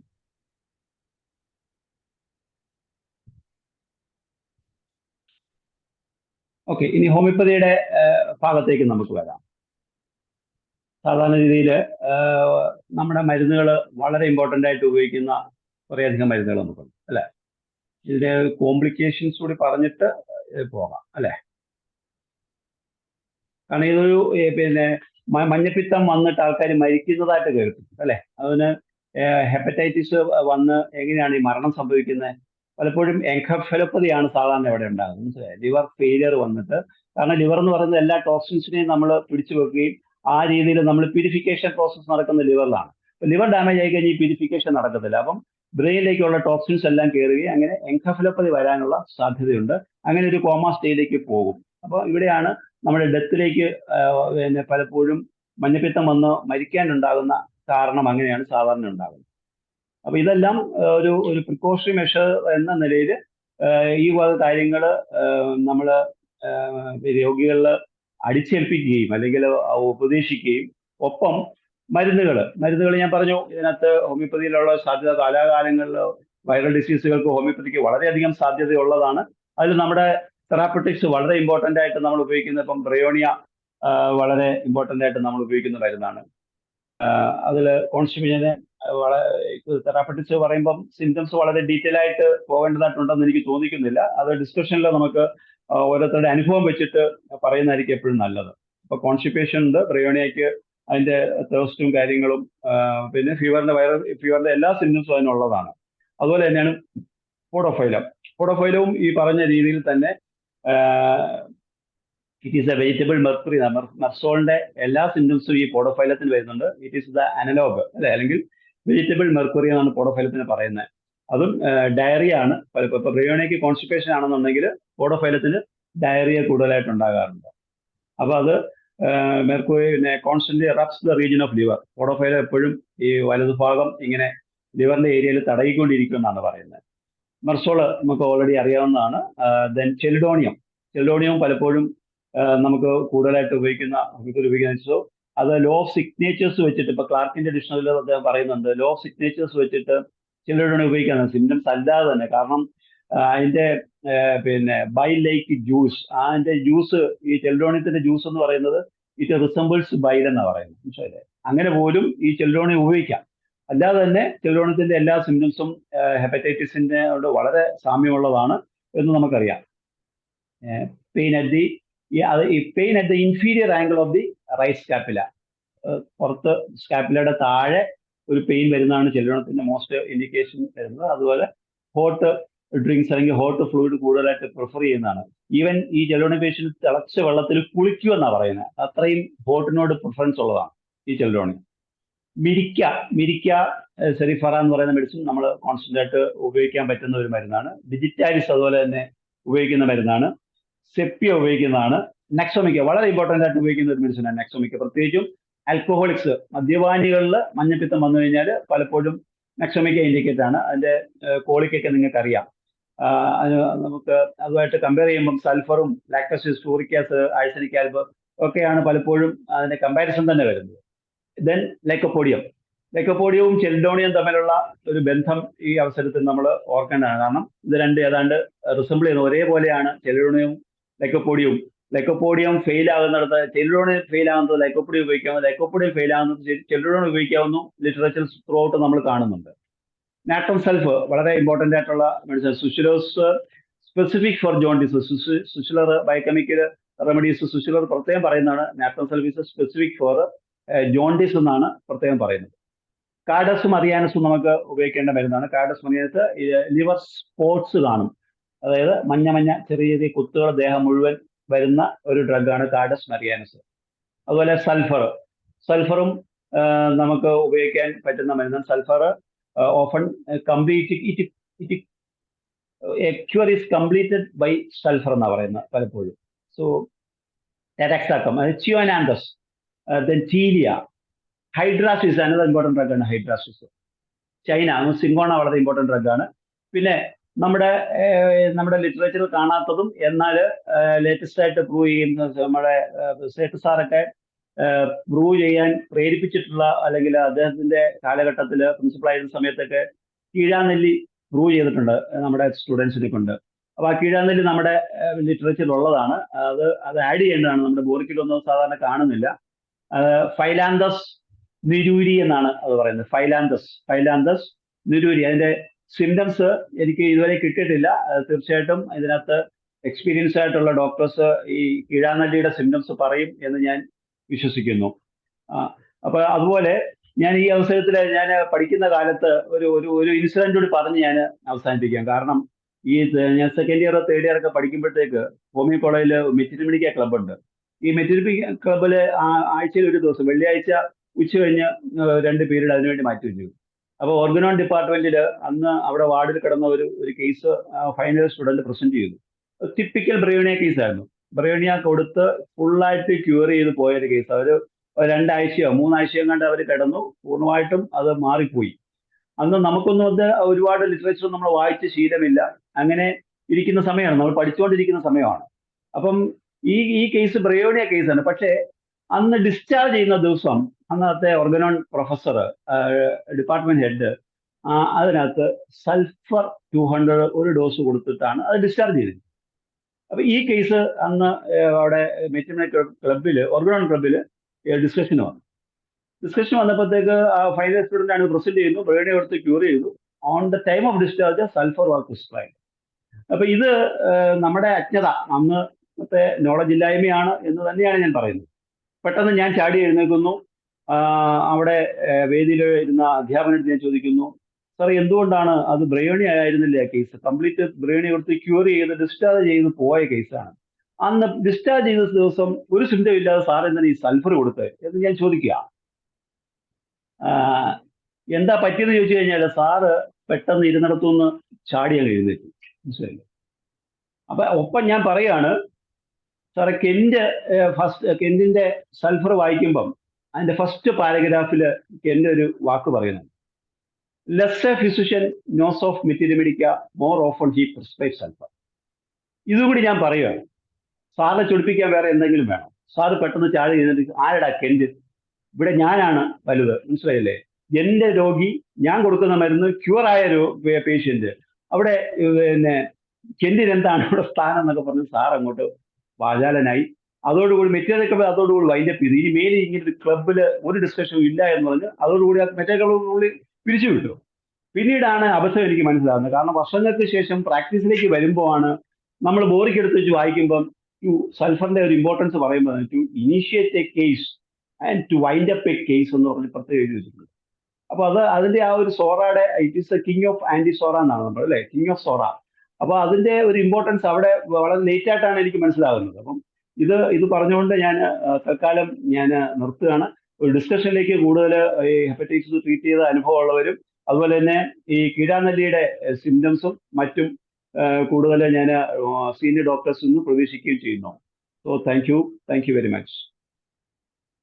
ഓക്കെ ഡോക്ടർ അഹിയ, നല്ല ഒരു ഡിസ്ക്രിപ്ഷനാണ് മഞ്ഞപ്പിത്തത്തിനെ കുറിച്ച് സാറ് പറഞ്ഞത്. എന്തായാലും ഇനി ഇതിനെ കുറിച്ച് കൂടുതൽ കാര്യങ്ങൾ ആർക്കെങ്കിലും എന്തെങ്കിലും സംശയങ്ങളോ അഭിപ്രായങ്ങളോ ഉണ്ടെങ്കിൽ തീർച്ചയായിട്ടും പറയാം. ഇനി അരമണിക്കൂറോളം ഉണ്ട്. അപ്പൊ എല്ലാവരും ഓരോരുത്തരായിട്ട് ഹാൻഡ് റൈസ് ചെയ്ത് മുമ്പോട്ട് വരണം. സമയം ഒട്ടും കളയാനില്ല. ഇത് നമ്മളെ ഇനി മെഡിസിന്റെ കാര്യം മാത്രം ചർച്ച ചെയ്താൽ മതിയോ, അതേ ഇനി നമ്മൾ എങ്ങനെ ഇതിൽ ഇടപെടണം എന്നുള്ള കാര്യത്തില് ചർച്ചയുണ്ടോ? അല്ല, എല്ലാ തരത്തിലും നമുക്ക് ചർച്ചകൾ വരണം. കാരണം ഇത് ജനങ്ങളിലേക്ക് ഹോമിയോപ്പതി എത്തിക്കുക എന്നുള്ളതാണ് നമ്മുടെ ഇതുകൊണ്ട് നമ്മൾ ഉദ്ദേശിക്കുന്നത്. അതുപോലെ ഇതിനകത്ത് ഡോക്ടേഴ്സിനോ അല്ലെങ്കിൽ സ്റ്റുഡൻസിനോ ഇതുമായിട്ട് ബന്ധപ്പെട്ട സംശയങ്ങൾ ഉണ്ടെങ്കിലും അതും ദൂരീകരിച്ച് തന്നെ പോകണം. ഇപ്പൊ ചിലർ ചോദിക്കാറുണ്ട്, ഒരു അമ്മയ്ക്ക് ഫീഡ് ചെയ്യുന്ന അമ്മ, അപ്പോൾ മഞ്ഞപ്പിത്തം വന്നു കഴിഞ്ഞാൽ കൊച്ചിന് മുലപ്പാൽ കൊടുക്കാവോ? ഇത് വളരെ കോമൺ ആയിട്ട് ചോദിക്കുന്ന ഒരു ചോദ്യമാണ്.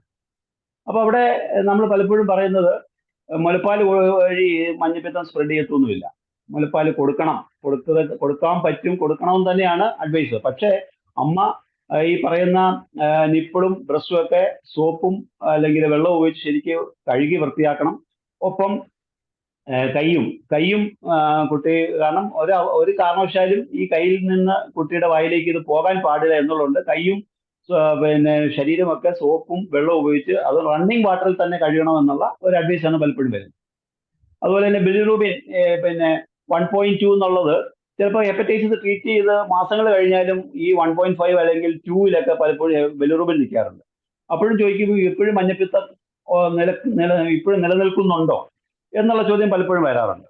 ഇവിടെയും ഉള്ള ഉത്തരം എന്ന് പറയുന്നത് പലപ്പോഴും ലിവറിൽ ഞാൻ പറഞ്ഞു 2 മാസമോ 3 മാസം കൊണ്ടൊക്കെ ആയിരിക്കും പലപ്പോഴും ഈ ബിലിറൂബിൻ താഴേക്ക് നോർമലായിട്ട് എത്തുന്നത്. ചില അവസരത്തിൽ പെട്ടെന്ന് തന്നെ വരാറുണ്ട്. പക്ഷെ ചില കേസുകളിൽ മാസങ്ങളോളോ വർഷങ്ങളോ, ഇപ്പൊ എൻ്റെ കൂടെ പഠിച്ചിരുന്ന എൻ്റെ ഒരു സുഹൃത്തുണ്ട് ആലപ്പുഴയിലുള്ള, അദ്ദേഹം കൊച്ചിലെ മഞ്ഞപ്പിത്തം വന്ന, പക്ഷെ കോളേജിൽ വന്നതിന് ശേഷം പുള്ളി ബ്ലഡ് ടെസ്റ്റ് ചെയ്ത് നോക്കുന്നു, എപ്പോഴും 1.9 അല്ലെങ്കിൽ 1.8 അല്ലെങ്കിൽ 2 ബിലിറൂബിൻ നിൽക്കുന്നത്. അവന് മഞ്ഞപ്പിത്തം ഉണ്ടോ? Is not a patient. കാരണം മഞ്ഞപ്പിത്തം ഇല്ല, ഒരു ആക്റ്റീവ് വൈറസും അവിടെ ഇല്ല. പക്ഷെ ബിലിറൂബിൻ എലവേറ്റ് ചെയ്ത് നിൽക്കുകയാണ്. ഇവിടെയും ഹോമിയോപ്പതിയുടെ സാധ്യത നമ്മൾ ഉപയോഗിക്കാത്തത് കൊണ്ടായിരിക്കാം അവിടെ എലവേറ്റ് ചെയ്ത് നിൽക്കുന്നതെന്നാണ് എനിക്ക് പറയാനുള്ള ഒരു പോയിന്റ്. അവിടെ ഉപയോഗിക്കുന്ന മരുന്നുകൾ നമ്മുടെ ഡിസ്ക്രിപ്ഷനിലേക്ക് വരണം. ഓക്കെ അതുപോലെ സ്വെറ്റ് വഴി ഇത് സ്പ്രെഡ് ചെയ്യാൻ ചാൻസ് ഉണ്ടോ? നമുക്കറിയാം ഓറൽ റൂട്ട് കൂടിയാണ് സ്പ്രെഡ് ചെയ്യുന്നത് നമ്മൾ പറഞ്ഞു. അപ്പം സ്വെറ്റ് ഒക്കെ പലപ്പോഴും മഞ്ഞ നിറത്തിൽ വരാറുണ്ട്.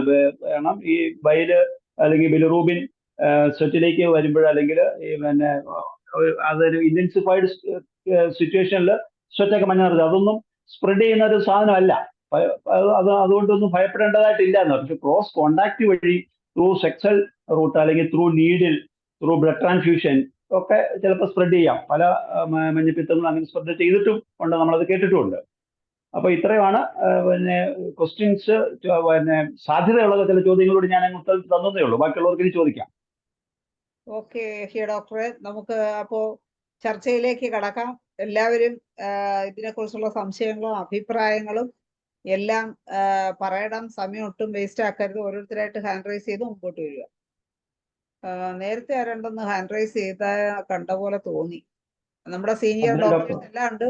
ഹരിഹരൻ സാറുണ്ട്, ദേവൻ ഡോക്ടറുണ്ട്, പിന്നെ അതുപോലെ എല്ലാവരും പേരെടുത്ത് അറിയാവുന്നവരായതുകൊണ്ട് പറഞ്ഞതേ ഉള്ളൂ. എല്ലാവർക്കും മുമ്പോട്ട് വരാൻ സമയം ഒട്ടും കളയരുതേ. അവസാനം ആകുമ്പോഴാണ് എല്ലാവരും പിന്നെ ഓരോ അഭിപ്രായങ്ങളും. പിന്നെ 10 മണി കഴിഞ്ഞാല് നമുക്ക് ദേവൻ ഡോക്ടറെ ആദ്യം വിളിക്കാം. ഓക്കെ, സമയം ഒട്ടും കളയണ്ട. ദേവൻ ഡോക്ടറെ,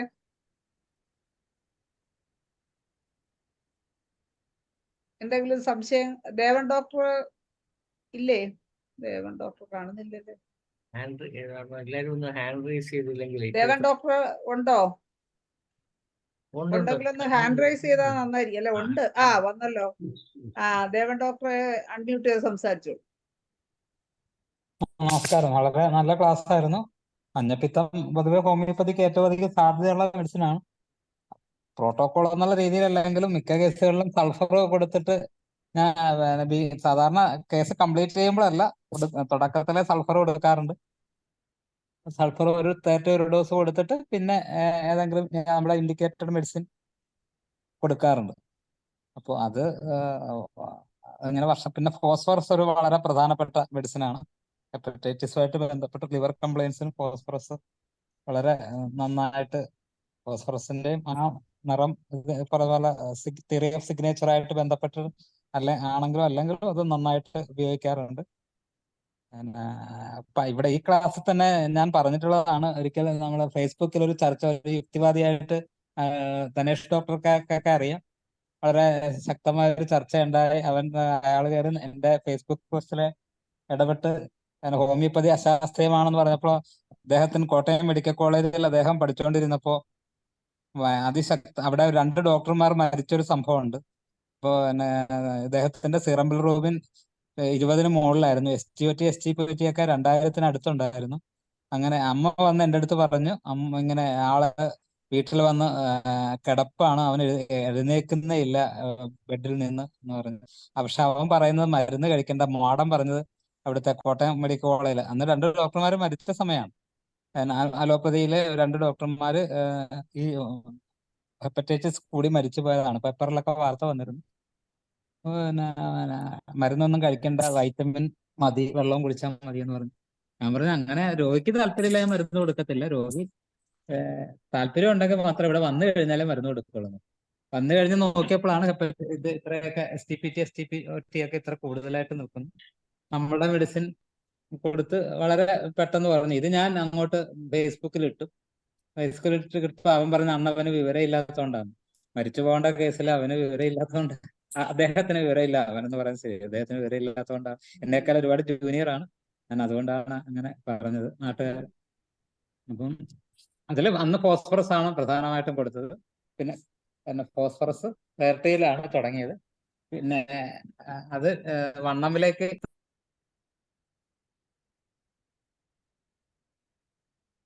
റേഞ്ച് പോയോ? ദേവൻ ഡോക്ടർ ഫോൺ അൺമ്യൂട്ട് ആയി പോയല്ലോ. ദേവൻ ഡോക്ടർ ഒന്നുകൂടെ ഒന്ന് അൺമ്യൂട്ട് ചെയ്തേ, മ്യൂട്ടായി പോയി. മ്യൂട്ടായി പോയല്ലോ ദേവൻ ഡോക്ടറെ. ഫോണിലാകുമ്പോ വേറെ കോൾ വന്നതാവും. എന്താ കട്ടായി പോയി. എന്തായാലും ആ സമയം നമുക്ക് കളയാനില്ല. ലതാ മനോഹരൻ ഡോക്ടറെ ക്ഷണിക്കുകയാണ്. ഡോക്ടറെ പറഞ്ഞോളൂ. എന്താണ് ചോദിക്കാൻ? ഒന്ന് ഇനി ഒന്ന് അൺമ്യൂട്ട് ചെയ്തേ. ശരി. ഡോക്ടറെ നമസ്കാരം. എനിക്ക് ചോദിക്കാനുണ്ട്, വർഷങ്ങൾക്ക് ശേഷം ഈ ജോണ്ടിസ് വന്ന ആളുകൾക്ക് വർഷങ്ങൾക്ക് ശേഷം ഈ SGPT അത് കുറയുന്നില്ലാത്ത കണ്ടീഷനിൽ നമ്മൾ സിംറ്റംസ് ഒന്നും ഇല്ല അതുമായിട്ട്, ചുമ്മാ നമ്മൾ വേറെ എന്തെങ്കിലും അസുഖമായിട്ട് വരുമ്പം ബ്ലഡ് ടെസ്റ്റ് ചെയ്യുമ്പോഴായിരിക്കും ഇത് കാണുന്നത്. അപ്പം ആ സമയത്ത് നമ്മൾ എങ്ങനെയാണ് സിംറ്റംസ് ഇതുമായിട്ട് റിലേറ്റ് ചെയ്ത ഒന്നുമില്ല, അങ്ങനെയുള്ള കേസൊക്കെ എങ്ങനെയാണ് കൈകാര്യം ചെയ്യേണ്ടത്? അവിടെയാണ് നമ്മുടെ ഡീപാക്റ്റിംഗ് ആയിട്ടുള്ള ആന്റിമേസ്മാറ്റിക് ഡ്രഗുകളുടെ ഉപയോഗം. അവിടെയാണ് ഈ സൾഫർ, ലൈക്കോപോഡിയം, അങ്ങനെയുള്ള മെഡിസിൻസിന്റെ ഉപയോഗം, ഫോസ്ഫറസ്, ഇങ്ങനെയുള്ള മരുന്നുകളുടെ ഉപയോഗം നമ്മൾ കൂടുതലായിട്ട് ശ്രദ്ധിക്കണമെന്നാണ് ഈ ഒരു അവസരത്തിൽ പറയാനുള്ളത്. അപ്പൊ ആ മരുന്നുകൾ മിനിമം ഡോസുകളിൽ, ഒക്കേഷണൽ ഡോസുകൾ കൊടുത്താൽ തീർച്ചയായിട്ടും ഇതിനൊക്കെ മാറ്റം ഉണ്ടാവും. അപ്പം അത് അവിടെയാണ് ഹോമിയോപ്പതിയുടെ സാധ്യത. അത് നമ്മൾ ഉപയോഗപ്പെടുത്തുന്നില്ല എന്ന് ആണ് നമ്മൾ മനസ്സിലാക്കേണ്ടത്. അതുകൊണ്ട് തന്നെയാണ് ഞാൻ എൻ്റെ ഒരു ഫ്രണ്ടിന്റെ ഒരു കേസ് പറഞ്ഞത്. എപ്പോഴും വർഷങ്ങൾക്ക് ശേഷം ജൂലാണ് ബിലിറുബിൻ നിൽക്കുന്നത്. യഥാർത്ഥത്തിൽ ആന്റിമൈസ്മാറ്റിക് ആയിട്ട് കോൺസ്റ്റിറ്റ്യൂഷൻ മെഡിസിൻസ് എടുക്കുമെന്നുണ്ടെങ്കിൽ തീർച്ചയായിട്ടും അതിന് മാറ്റം ഉണ്ടാവും. ശരി, thank you doctor. Okay Latha Manohar ഡോക്ടറെ. അടുത്തത് രാജേശ്വരി ഡോക്ടർ. എനിക്കും ദേവൻ ഡോക്ടർ തന്നെ ആയിരിക്കും. ദേവൻ ഡോക്ടറെ നമസ്കാരം. അച്ഛാ ഫോൺ വന്നിരുന്നു. ഇതിപ്പോ 2 സിസ്റ്റം ഓൺ ചെയ്തിരിക്കുന്നതുകൊണ്ട് ഒരു എക്കോ വരുന്നുണ്ട് കേട്ടോ. ഹലോ. കേൾക്കാം. ഈ കീഴാനെല്ലിയെ കുറിച്ച് ദേവൻ ഡോക്ടർക്ക് എന്തെങ്കിലും അറിയുമോ? കീഴാനെല്ലി പാരമ്പര്യമായിട്ട് ഉപയോഗിക്കുന്നതല്ലാതെ അതിനെക്കുറിച്ച് അത് സേതു സാറൊക്കെ ഇത് പ്രൂവ് ചെയ്തിട്ടുള്ളതാണ്. ഫൈലാന്തോസ് നെരൂരി എന്ന് പറഞ്ഞിട്ട് പ്രൂവ് ചെയ്യുകയും നമുക്ക് മെഡിസിൻ അവൈലബിൾ ആണ്. ഞാൻ ഇന്ന് 2-3 ഫാർമസികളുടെ ബുക്കുകൾ നോക്കിയത് ഈ മെഡിസിൻ അവൈലബിൾ ആണ് നമുക്ക്. അവൈലബിൾ ആണ്, ഉണ്ട്, സാധനമൊക്കെ ഉണ്ട്. അതെ. അപ്പൊ അതിന്റെ സിംറ്റംസ് ഒരു ക്ലിനിക്കൽ വെരിഫിക്കേഷൻ മാത്രമേ ഉള്ളൂ. പ്രൂവിങ്ങിൽ എന്തെങ്കിലും സിംറ്റംസ് കിട്ടിയിട്ടുണ്ടോ? അതിനെക്കുറിച്ച് ആർക്കെങ്കിലും എന്തെങ്കിലും അറിയാവോ?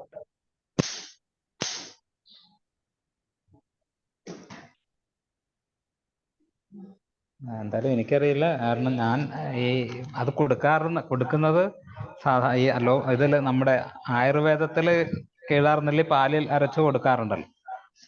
അതുകൊണ്ട് തന്നെ കീഴാർനെല്ലി നമ്മൾ കൊടുക്കാറുണ്ട്. ചില കേസുകളിൽ ഇപ്പം പ്രത്യേകിച്ച് സിംറ്റം ഒന്നും കിട്ടുന്നില്ല എങ്കിൽ കീഴാർനെല്ലി കൊടുക്കാറുണ്ട്. അങ്ങനെ മാത്രമേ അതിനെക്കുറിച്ച്, അതൊരു ക്ലിനിക്കൽ വെരിഫിക്കേഷൻ ആണെന്നാണ് എനിക്ക് തോന്നണത്. അല്ലാതെ അത് പ്രൂവിങ് ഉണ്ടായിരിക്കും, എനിക്കറിയില്ല. ഞാൻ എങ്ങനെയാണ് ഇത് കൊടുക്കാറുള്ളത്. ഇപ്പൊ പിന്നെ മുമ്പത്തെ അത്രയും കേസുകൾ അത്രയും വരാറില്ല. പക്ഷെ വളരെ സീരിയസ് ആയിട്ടുള്ള കേസുകളിൽ നമ്മളുടെ മെഡിസിൻ വളരെ ചെലിഡോണിയം, കാർഡസ് ഒക്കെ വളരെ നന്നായിട്ട്, മെർസോൾ വളരെ പ്രധാനപ്പെട്ട ഒരു മെഡിസിനാണ്. പിന്നെ ക്രോട്ടാലസ് ഹോറിഡസ് വളരെ നല്ലൊരു മെഡിസിനാണ്. ക്രോട്ടാലസ് ഹോറിഡസ് 30 ആണ് സാധാരണ കൊടുക്കണം. അപ്പോൾ അതിൻ്റെ ഒരു ബ്രെയിനിലേക്ക് നേരത്തെ പറഞ്ഞ എൻസെഫലോപ്പതി ഒക്കെ വരുമ്പോൾ ക്രോട്ടാലസ് ഹോറിഡസ് വരാറുണ്ട്. അപ്പൊ ഞാൻ നേരത്തെ പറഞ്ഞ കേസിൽ അവസാനം എന്തായാലും പിന്നെ 2ാമത് ടെസ്റ്റ് ചെയ്തപ്പോൾ വളരെ പെട്ടെന്നായിരുന്നു കുറഞ്ഞത്. അതിനുശേഷം ഒരു തവണ കൂടി ഇയാൾ മരുന്നിന് വന്നു, പിന്നെ മരുന്നിന് വന്നില്ല. ഞാനത് ഫേസ്ബുക്കിൽ ഞാനിങ്ങനെ ഇട്ടു. നമ്മൾക്ക് ഒരു മെഡിക്കൽ എത്തിക്സ് വെച്ച് പറയാൻ പറ്റത്തില്ലോ. ഞാൻ പറഞ്ഞു, പണ്ടൊരാൾ എൻ്റെ അടുത്ത് ഇങ്ങനെ വന്നിരുന്നു, ധനേഷ് ഡോക്ടർക്ക് അതിൽ ഇടപെട്ടതാണ് ആ ചർച്ചയിൽ. ഇങ്ങനെ വന്നിരുന്നു, അങ്ങനെ മഞ്ഞപ്പിത്തം കൂടുതലായിരുന്നു, ഭയങ്കര മഞ്ഞപ്പിത്തം, ഹെപ്പറ്റൈറ്റിസ് ആയിരുന്നു, വളരെ അധികമായിട്ടുണ്ടായിരുന്നു. അപ്പോൾ അത് ഹോമിയോപ്പതി മരുന്ന് കൊണ്ട് മാറിയെന്ന് പറഞ്ഞപ്പോൾ അയാൾ അതിന് തന്ന വളരെ യുക്തിവാദി ആയതുകൊണ്ട് അസത്യം പറഞ്ഞുമില്ല, അയാൾ എതിർത്തുമില്ല. അന്ന് വന്നിരുന്നു എന്നുള്ളത് ശരിയാണ്, പക്ഷെ അന്ന് എനിക്ക് വിവരമില്ലായിരുന്നു എന്ന് പറഞ്ഞു. പിന്നീട് അതിന്റെ തുടർ ചർച്ച ഉണ്ടായിരുന്നു. എന്തായാലും പിന്നെ അതൊന്നും ഇപ്പൊ ഇവിടെ പറയേണ്ട കാര്യമില്ലാത്തതുകൊണ്ട് ഞാൻ അത് ചുരുക്കിയാണ്. പിന്നെ ഈ ഹെപ്പറ്റൈറ്റിസ് ബി വന്നു കഴിഞ്ഞിട്ട് ശരിക്കും ഓർമ്മയ്ക്ക് പ്രശ്നം, ഓർമ്മയല്ല, ഹലൂസിനേഷൻസ് ഉണ്ടാകുന്ന കേസ് ഞാൻ ചികിത്സിച്ചിട്ടുണ്ട്. വളരെ വലിയ പയ്യനാണെങ്കിലും നന്നായിട്ട് മദ്യപിക്കുമായിരുന്നു. മദ്യപിച്ച് പിന്നെ ഇവൻ അസുഖമായിട്ടും പിന്നെയും മദ്യപിച്ചുകൊണ്ടിരുന്നു. അങ്ങനെ വളരെ സീരിയസ് ആയ ഒരു കണ്ടീഷനിലാണ് നമ്മളത് നോക്കാൻ തുടങ്ങിയത്. അന്ന് ക്രോട്ടാലസ് ഹോറിഡസ് വളരെ ഡെല്യൂഷൻ ഉള്ളതെന്ന് വെച്ച് കഴിഞ്ഞാൽ അവരുടെ വീടിന്റെ മുൻവശത്ത് വേലി എന്ന് പറയും, ആ വേലിയെ കണ്ടിട്ട് ആൾക്കാരാണെന്ന് പറയുക, അവിടെ ആൾക്കാർ വന്ന് നിൽക്കുന്നുണ്ടതായിട്ട് ഇങ്ങനെ പറഞ്ഞ് അവരോട് സംസാരിക്കുക, ഇങ്ങനെയൊക്കെയായിരുന്നു അന്നുണ്ടായിരുന്ന ഡെലൂഷൻ. അത് വെച്ച് നമ്മുടെ മെഡിസിൻ കൊടുത്ത് വളരെ ഫലപ്രദമായ രീതിയിൽ ഇതൊക്കെ നമ്മൾക്ക് കംപ്ലീറ്റ് ക്യുവർ ആണല്ലോ. അപ്പോൾ ഒരു പിന്നെ ക്രോട്ടാലിസ് ആണ് പ്രധാനമായിട്ട്. ക്രോട്ടാലിസ് കൊടുത്തു, ലാക്ടോസിസ് കൊടുത്തു, അമിത ഭാഷണം ഉണ്ടായിരുന്നു, അമിത സംസാരം ഉണ്ടായിരുന്നു, ഭയങ്കര സംസാരമായിരുന്നു. അപ്പൊ സാധാരണ എന്നെ ചേട്ടാന്ന് വിളിക്കുന്ന ആള് എന്നെ ഡോക്ടറെ എന്ന് വിളിച്ചാണ് സംസാരിക്കുന്നത്. അത് തന്നെ ഒരു പ്രശ്നമായിട്ട് എനിക്ക് തോന്നി. ചേട്ടാ എന്ന് മാത്രമേ വിളിക്കുന്ന ഒരാള് എന്നെ ആ ഡോക്ടറെ എന്ന് പറഞ്ഞിട്ടാണ് സംസാരം തുടങ്ങുന്നത് തന്നെ. എന്നിട്ട് പിന്നെ വളരെ വിശദമായിട്ട് കുറെ കാര്യങ്ങൾ പറയും. അപ്പൊ അന്ന് ലാക്ടോസിസിന്റെ കോംപ്ലിമെന്ററിയും കൂടിയാണ് ക്രോട്ടാലസ് കാസ്കവെല്ലയാണ് പ്രധാനമായിട്ടും പറയുന്ന കോംപ്ലിമെന്ററി ആയിട്ട്. എന്നാലും ക്രോട്ടാലസ് ഇതിൽ വരുന്നതാണ്. അപ്പൊ അങ്ങനെ അങ്ങനെ കൊടുത്ത അനുഭവമുണ്ട്. പിന്നെ പൊതുവെ ഈ ടിക്ജേഴ്സ് ഒക്കെ ഉപയോഗിക്കാറുണ്ട്, അതോടൊപ്പം പൊട്ടൻസി ഉപയോഗിക്കാറുണ്ട്. പ്രത്യേകിച്ച് ഇപ്പോ ഓക്കെ ഓക്കെ ദേവൻ ഡോക്ടറെ. അപ്പോൾ ഫോസ്ഫറസ് വളരെ പ്രധാന മെഡിസിൻ ആണ്. അതാണ് എനിക്ക് പ്രത്യേകിച്ച് പറയാനുള്ളത്. പിന്നെ ഓക്കെ ടീലിയ, താങ്ക് യു. കാലുവേദന ഉണ്ടെങ്കിൽ ടീലിയ വരാറുണ്ട്. പിന്നെ ചെലിഡോണിയം തിരിച്ചറിയാനുള്ള പ്രധാന സിംറ്റം ചെലിഡോണിയം അല്ലാത്ത സ്റ്റേജിൽ പോലും, അതായത് അസുഖം ഉള്ളപ്പോഴല്ല, അല്ലാത്തപ്പോഴും വളരെ ഹോട്ട് വാട്ടറാണ് കുടിക്കുക. അതായത് ഞങ്ങളുടെ നാട്ടിൽ പറയുന്ന ഭാഷ തീയേന്ന് എടുത്ത് കുടിക്കുന്നു എന്ന് പറയും. ആൾക്കാർ വന്ന് അങ്ങനെ പറയും, തീയേന്ന് നേരെ എടുത്ത് അങ്ങോട്ട് വായിലേക്ക് ഒഴിച്ച് നമുക്ക് കണ്ടാൽ പൊള്ളും എന്ന് തോന്നുന്ന അതുപോലെ. ഞങ്ങൾ ഒരിക്കൽ ഒരു സെമിനാറിന് പോയപ്പോൾ നമ്മുടെ ഒരു ഡോക്ടർ ഈ ചായ കൊണ്ടേ വെച്ച് എല്ലാവരും വളരെ ഇങ്ങനെ എന്നുവെച്ചാൽ അവിടുത്തെ ഒരു പ്രത്യേകത, വളരെ ചൂടിലാണ് അവർ ചായ തരുന്നത്. കൊണ്ടേ വെച്ച് എല്ലാവരും വളരെ സ്ലോയിൽ കുടിച്ചപ്പം ഇങ്ങേര് എടുത്ത് എല്ലാവരും കുടിച്ചു പോലും തുടങ്ങുന്നതിന് മുമ്പ് ഉള്ളി ചായ തീർത്തു. ചെലിഡോണിയത്തിന് ഞാൻ ഇത് പറയാൻ കാര്യം, ചെലിഡോണിയം ഐഡന്റിഫൈ ചെയ്യാനുള്ള ഒരു പ്രധാന സിംറ്റമാണ്. അത് ഡിസീസ് കണ്ടീഷൻ അല്ലെങ്കിൽ പോലും ചെലിഡോണിയത്തിന് അങ്ങനെ ഒരു പ്രത്യേകതയുണ്ട്. പിന്നെ റൈറ്റ് സൈഡിലെ പെയിൻ, അത് വെച്ചിട്ട് നമുക്ക് ചെലിഡോണിയം കഴിക്കാം. ഡിജിറ്റാലിസ് തിരിച്ചറിയുന്നത് മറ്റേ വൈറ്റ് സ്റ്റൂളിന് ഏറ്റവും പ്രധാനപ്പെട്ട മെഡിസിൻ ഡിജിറ്റാലിസ് തന്നെയാണ്. വൈറ്റ് സ്റ്റൂൾ ആണെങ്കിൽ ഡിജിറ്റാലിസ് ആണ് മെഡിസിൻ. നക്സവും നമുക്കറിയാവുന്ന സിംറ്റംസ് എല്ലാം ഉണ്ട്. വിശപ്പില്ലായ്മ ഇതിന്റെ ഒരു പ്രധാന ലക്ഷണമാണ്. വിശപ്പില്ലായ്മയും ക്ഷീണവും മാത്രം വെച്ചിട്ട് ടെസ്റ്റ് ചെയ്ത് കഴിഞ്ഞപ്പോൾ മഞ്ഞപ്പിത്തമാണെന്ന് തിരിച്ചറിഞ്ഞ കുറെ കേസുകളുണ്ട്. വേറെ ഒരു സിംറ്റം അയാൾക്കില്ല, യൂറിനൊന്നും കുഴപ്പമില്ലായിരുന്നു. ഓക്കെ ദേവൻ ഡോക്ടറെ, ഇനി നമുക്ക് സലീം കുമാർ ഡോക്ടറിലേക്ക് ഒന്ന് പോണം.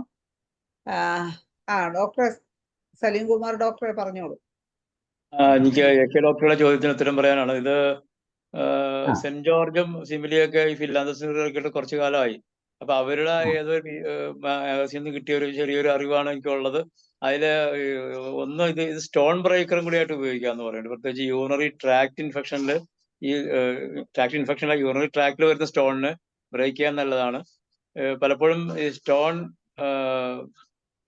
മാഗ്നീഷ്യം, സോഡിയം ഇങ്ങനെയുള്ള സാധനങ്ങൾ ഓവറായിട്ട് നമ്മളുടെ ബോഡിയിൽ നിന്ന് എലിമിനേറ്റ് ചെയ്യുന്നതിനെ തടയാൻ ഈ സാധനം നല്ലതാണെന്ന് പറയുന്നുണ്ട്. പിന്നെ ഞാൻ ഇത് ഉപയോഗിച്ച് നോക്കിക്കുന്നത് ഇതിലേതോ ഒരു ലിറ്ററേച്ചറിൽ വായിച്ചതാണ്. ഡയബറ്റീസ് വിത്ത് ജോണ്ടിസ് പലപ്പോഴും നമ്മൾ നക്സ് പ്രിഫർ ചെയ്യുന്നുണ്ടെങ്കിൽ നക്സ് ഞാൻ കൊടുക്കാറുണ്ട്. കൂടെ ഇതും കൂടി കൊടുക്കുമ്പോൾ എനിക്ക് സമാധാനം വരുന്നത്, നല്ല റിസൾട്ട് കിട്ടുന്നുണ്ട്. പിന്നെന്താണ് ഇത് ഈ വേറൊരു പ്രശ്നമുള്ളത്, അത് ഞാനൊരു ബുക്കിൽ വായിച്ചിട്ടുണ്ട്. ഈ സാധനം നമ്മളുടെ ലോ ബി.പി ഉള്ള ആളുകൾക്ക് ഇത് അങ്ങനെ കഴിക്കാൻ പാടില്ലെന്ന് പറയുന്നുണ്ട്. പക്ഷെ അത് ആയുർവേദക്കാരുടെ ലോ ബി.പി ഉള്ളവർക്ക് കഴിച്ചു കഴിഞ്ഞാൽ ബി.പി വീണ്ടും കുറഞ്ഞു പോകും എന്ന് പറയുന്നുണ്ട് ആയുർവേദക്കാർ. അതുകൊണ്ട് ലോ ബി.പിക്കാർക്ക് അത് കൊടുക്കുമ്പോൾ സൂക്ഷിക്കണമെന്ന് ഡോക്ടർ പറഞ്ഞുള്ള ചെറിയ അറിവുണ്ട്. പിന്നെ ഇതില് നമ്മുടെ നേച്ചറുമായിട്ടുള്ള സിഗ്നേച്ചർ ഓഫ് ഇതുണ്ടല്ലോ നേച്ചറിന്റെ, അതില് പൊതുവെ മഞ്ഞ നിറമുള്ള ഇലകളോ മഞ്ഞ പൂവോ അല്ലെങ്കിൽ മഞ്ഞ ഇതുള്ള ചെടികൾ മിക്കവാറും മഞ്ഞപ്പിത്തത്തിന് നന്നായിരിക്കും. അതിലിപ്പോ നമ്മളുടെ കാമിലാരി എന്ന് പറയുന്ന അത് ഏറ്റവും കൂടുതൽ പ്രസിദ്ധമായത് കരൾ രോഗത്തിനാണല്ലോ. കാമിലാരിയുടെ മെയിൻ കണ്ടന്റ് പൂവരശിന്റെ ഇലയാണ്. പൂപ്പരത്തി എന്നാണ് ഞങ്ങൾ എറണാകുളത്തുകാർ പറയുന്നത്. പൂവരശിന്റെ ഇലയാണ്. ഈ പൂവരശിന്റെ ഇലയുടെ നിറവും പൂവരശിന്റെ ഇലയുടെ പൂവും ഒക്കെ എല്ലാവർക്കും ഓർമ്മയുണ്ടാവുമല്ലോ. അപ്പോൾ അതില് പൂവരശിന്റെ ഇല നന്നായിട്ട് അവർ ഉപയോഗിക്കുന്നതായിട്ട് എനിക്കറിയാം. കാര്യം അവർക്ക് പൂവരശി ഇല സപ്ലൈ ചെയ്യുന്ന ഒരാളായിട്ട് എനിക്ക് സംസാരിക്കാൻ പറ്റിയിട്ടുണ്ട്. അപ്പൊ കാമിലാരിയുടെ മെയിൻ കണ്ടന്റ് പൂവരശാണ്. അപ്പൊ മഞ്ഞ നിറമുള്ള പൂക്കളുള്ള ചെടികൾ പൊതുവെ മഞ്ഞപ്പിത്തത്തിന് നന്നായിരിക്കും. ഇത്രേ എനിക്ക് സ്റ്റോക്കുള്ളൂ. Okay, thank you. ട്രീറ്റ്മെന്റിനെ കുറിച്ച് അപ്പൊ ഇത്രയൊക്കെ ചർച്ച വന്നു. പക്ഷേ എന്റെ ഒരു സംശയം എന്ന് പറയുന്നത് ഈ മഞ്ഞപ്പിത്തം എറണാകുളം ജില്ലയിലും മലപ്പുറം ജില്ലയിലും ഒക്കെ പടർന്നുകൊണ്ടിരിക്കുന്നത്, എന്നിട്ട് 1-2 മരണങ്ങൾ സംഭവിച്ചു എന്ന് പറയുന്നത്, എന്നിട്ട് നമ്മളെ ഡിപ്പാർട്ട്മെന്റില് റീച്ച് എന്ന് പറയുന്ന ഒരു സംവിധാനമുണ്ട്. അത് അവരൊന്നും ഇതുവരെ ഒന്നും പ്രവർത്തിച്ചില്ല. അപ്പൊ അങ്ങനെയുള്ള ഇടപെടലുകൾ എന്തെങ്കിലും നടത്താൻ എന്തെങ്കിലും സാധ്യതയുണ്ടോ? റീച്ചൊക്കെ എന്താണ് ഒന്നും ഇതുവരെ അനങ്ങാത്തതെന്ന് അറിയാൻ വയ്യ. പിന്നെ ഉള്ളൊരു പ്രിവെന്റീവ് ആസ്പെക്ട്, നമുക്ക് എങ്ങനെ അങ്ങനെ എന്തെങ്കിലും പ്രിവെന്റീവ് അവിടെ കൊടുക്കാൻ പറ്റുമോ? അല്ല, കൊടുക്കാൻ പറ്റണമെങ്കിലും പക്ഷെ റീച്ച് തീരുമാനിക്കാതെ കൊടുക്കാനും പറ്റില്ല. എങ്കിലും ഒരു പ്രശ്നം അല്ലെങ്കിൽ നമ്മളെ നാട്ടിൽ വന്നാൽ നമുക്ക് ഒരാൾ വന്ന് ചോദിച്ചാൽ എങ്ങനെയാണ് പ്രിവെന്റീവിനെ കുറിച്ച് എന്താണ് പറയാനുള്ളത്? റീച്ച് എന്ന് വെച്ചാൽ മലയാളത്തിൽ റീച്ച് എപ്പോഴും റീച്ച് ചെയ്യണത് ഏറ്റവും അവസാനമായിരിക്കും, എല്ലാം കഴിഞ്ഞിട്ട്. അപ്പൊ എല്ലാം കഴിയുമ്പോഴേക്കും റീച്ച് അവിടെ റീച്ച് ആവും. അല്ല, ഹോമിയോപ്പതിക്കാരെ ഒതുക്കാൻ വേണ്ടിയാണ് റീച്ച് ഉണ്ടാക്കി വെച്ചിരിക്കുന്നത്, മനസ്സിലായില്ലേ? അതായത് പണ്ട് കാലത്തൊക്കെ നമ്മുടെ ഇടപെടലുകൾ ഇൻഡിവിജ്വലായിട്ട് ഓരോ മേഖലയിൽ നമുക്ക് ഇടപെടുമായിരുന്നു പ്രിവെന്റ് കൊടുക്കാനായിട്ട്. അപ്പൊ അതിനെ തടയിടുക എന്നുള്ള ലക്ഷ്യത്തോടു കൂടി IMAയുടെയോ അല്ലെങ്കിൽ സർക്കാർ തലത്തിലോ ഹോമിയോപ്പതി വിരോധികള് ഹോമിയോപ്പതി ഡിപ്പാർട്ട്മെന്റുമായിട്ട് ചേർന്നിട്ട് റീച്ച് എന്ന് പറയുന്ന സാധനം ഉണ്ടാക്കി വെക്കുകയും റീച്ച് പറഞ്ഞെങ്കിൽ മാത്രമേ ഹോമിയോക്കാര് മരുന്ന് കൊടുക്കാവൂ എന്ന് ഒരു നിഷ്കർഷിക്കുകയും ചെയ്തിട്ട് നമ്മുടെ എല്ലാവരുടെയും വായും കൈയും ഒരുപോലെ കെട്ടിയിട്ടിരിക്കുകയാണ്, മനസ്സിലായില്ലേ? അപ്പൊ അതുകൊണ്ട് റീച്ച് അനങ്ങുമെന്ന് ആരും പ്രതീക്ഷിക്കുകയേ വേണ്ട. റീച്ച് ഇപ്പോൾ WHO പോലെ. ഇനി ഇത് മാധ്യമങ്ങളിൽ എത്തിക്കുക എന്നുള്ളതാണ് നമ്മുടെ ഇപ്പോഴത്തെ ജോലി. ഇത് ഹോമിയോപ്പതിയുടെ സാധ്യത ഉണ്ട് എന്നുള്ളത് അടുത്ത 2-3 ദിവസത്തിനുള്ളിൽ മാധ്യമങ്ങളിൽ എത്തണം. അപ്പോൾ തീർച്ചയായിട്ടും ഇവിടെയുള്ള മറ്റ് അസോസിയേഷൻകാര് തീർച്ചയായിട്ടും അനങ്ങും എന്നുള്ളതും നമുക്കറിയാം. അതാണ് നമ്മുടെ ലക്ഷ്യം. ഞാൻ ഇടയിൽ കൂടെ ഒരു കാര്യം പറയുകയാണ്. ഇന്ന് ഡോക്ടർ വിദ്യപ്രകാശിന്റെ ജന്മദിനമാണ്. അപ്പോ അദ്ദേഹം ഉണ്ടായിരുന്നെങ്കിൽ എന്ന് ചിന്തിച്ചു പോകുന്നൊരു ഘട്ടമാണ്. ഇപ്പൊ എന്തെങ്കിലുമൊക്കെ പത്രക്കാരെയൊക്കെ വിളിച്ചുകൊണ്ടൊന്ന് ബഹളം ഉണ്ടാക്കാനോ അതല്ലെങ്കിൽ ഒരു ഭരണതലത്തിൽ ഒരു ഇളക്കം ഉണ്ടാക്കാനോ അദ്ദേഹം ഉണ്ടായിരുന്നെങ്കിൽ പറ്റുമായിരുന്നു. PH പബ്ലിക് ഹെൽത്ത് ബില്ലായാലും ഇതുപോലുള്ള വിഷയത്തിലൊക്കെ പുള്ളിക്ക് ആ ഒരു പവർ തന്നിട്ടുണ്ടായിരുന്നു. അതിന്റെ ഒരു കുറവ്, അദ്ദേഹത്തിന്റെ കുറവ് നമുക്ക് ഫീൽ ചെയ്യുന്ന ഒരു സമയമാണ് ഇപ്പൊ ഇത്തരം കാര്യങ്ങൾ. തീർച്ചയായിട്ടും. ഓക്കെ, അപ്പോ നമ്മുടെ സെക്രട്ടറി ഉണ്ടോ ഈ കൂട്ടത്തിൽ? ഇന്ന് സെക്രട്ടറി ജോയിൻ ചെയ്തിട്ടുണ്ടോ? പ്രേംചന്ദോ? കിരൺ ചന്ദ് കണ്ടില്ല.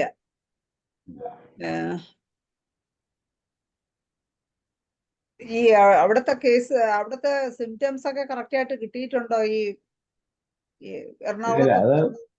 ഇല്ല, ഡിപ്പാർട്ട്മെന്റ് വിചാരിച്ചെങ്കിൽ മാത്രമേ അതൊക്കെ പിന്നെ സയന്റിഫിക് ആയിട്ട് എടുക്കാൻ പറ്റത്തുള്ളൂ, മനസ്സിലായില്ലേ? അപ്പൊ അതൊക്കെ ഏതെങ്കിലും ഹോസ്പിറ്റലൈസ് ചെയ്ത കേസുകളായിരിക്കുമല്ലോ. അത് നമ്മൾ തേർഡ് പേഴ്സൺ പോയി കഴിഞ്ഞാൽ കിട്ടാൻ സാധ്യത കുറവാണ്. അപ്പോൾ തീർച്ചയായിട്ടും മരുന്ന് ഐഡന്റിഫൈ ചെയ്തിട്ടുണ്ട്, ഡിപ്പാർട്ട്മെന്റ് അതിനകത്ത് ഇടപെടേണ്ടതായിട്ടുണ്ട്. അവരുടെ ശ്രദ്ധയിലേക്ക് നമുക്ക് ഇതിപ്പോൾ തൽക്കാലം പെടുത്താനുള്ള സംവിധാനം എന്തായാലും വരും ദിവസങ്ങൾ ഉണ്ടാവും. അത് എനിക്ക് ഗ്യാരണ്ടി ചെയ്യാൻ പറ്റും. അതാണ് ഞാൻ പറഞ്ഞത്. കാരണം എന്ന് വെച്ചാൽ ഡയറക്ടറൊക്കെ ഒന്ന് പോയി കാണിയോ, എന്തെങ്കിലും പ്രവർത്തിക്കാൻ ഈ റീച്ചൊക്കെ ഒന്ന് വിളിച്ചു കൂട്ടി എത്രയും പെട്ടെന്ന് ഒന്ന് ആക്റ്റീവ് ആവാൻ പറയുകയോ ഒക്കെ ആവശ്യപ്പെടുകയോ ഒക്കെ ചെയ്യാം. പിന്നെ അതുപോലെ മാധ്യമങ്ങളിൽ കൊടുക്കുക. അപ്പൊ അതിന് എങ്ങനെയാണ് എറണാകുളത്താണോ ചെയ്യുന്നത്? അത് ത്രൂ ഔട്ട് കേരളത്തിലുള്ള മുഴുവൻ മീഡിയാസിലും ഈ ന്യൂസ് എത്തിക്കുന്നതിനെ കുറിച്ച് വരും ദിവസങ്ങളിൽ ചിന്തിക്കുന്നതായിരിക്കും തീർച്ചയായിട്ടും. Okay, Jayachandran doctor hand raise ചെയ്തിട്ടുണ്ട്. ഡോക്ടറെ സംസാരിച്ചു.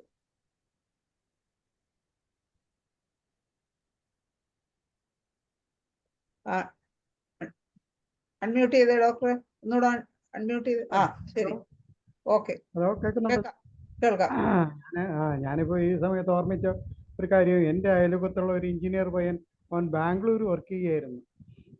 അവിടെ അവന് ഹെപ്പറ്റൈറ്റിസിന്റെ പ്രോബ്ലം വന്ന് വളരെ സീരിയസ് ആയി. അവന് അലോപ്പതി ഡോക്ടർമാരൊക്കെ കൈവിട്ടു. അവനെ ഫ്ലൈറ്റിൽ നാട്ടിൽ കൊണ്ടുവന്ന് എൻ്റെ അയൽപക്കത്തായിരുന്നു. അങ്ങനെ ഞാൻ അവന് ചെൽഡോണിയം ടിഞ്ചറും കാലിസൽഫും കൂടെ കൊടുത്തുകൊണ്ടിരിക്കുമ്പോൾ അലോപ്പതി ഡോക്ടർമാർ ബി കോംപ്ലക്സ് കൊടുത്തു. അതേസമയം ഈ കീഴനെല്ലി ജ്യൂസ് കൊടുക്കാനായിട്ട് എന്തായാലും അവന് പ്രതീക്ഷയില്ല എന്നുള്ള രീതി കീഴാനെല്ലി ജ്യൂസ് കൊടുക്കാനായിട്ട് പലരും നിർദ്ദേശിച്ചു. അങ്ങനെ അവനെ കാണാൻ വരുന്ന ബന്ധുക്കൾ അത്രയും ഒരു കെട്ട് കീഴാനെല്ലി കൊണ്ടുവരുന്നത്.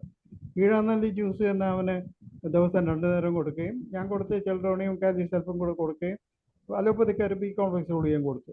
ഇത്രയും കൂടെ കൊടുത്തു. പിന്നെ അവന് ഡെയിലി ഒരു 4-5 ലിറ്റർ വെള്ളം കുടിക്കാൻ മറ്റൊക്കെ ഉപദേശിച്ചു.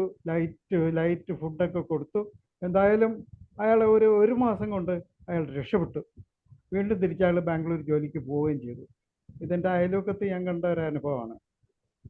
അതുകൊണ്ട് കീഴാനെല്ലി ഇത് വളരെയധികം നല്ലതായിട്ട് കാണുന്നുണ്ട്. കീഴാനെല്ലി നമ്മുടെ ഹോമിയോയിൽ കീഴാനെല്ലി എന്നെടുക്കുന്ന മരുന്ന് ഏതാണ്?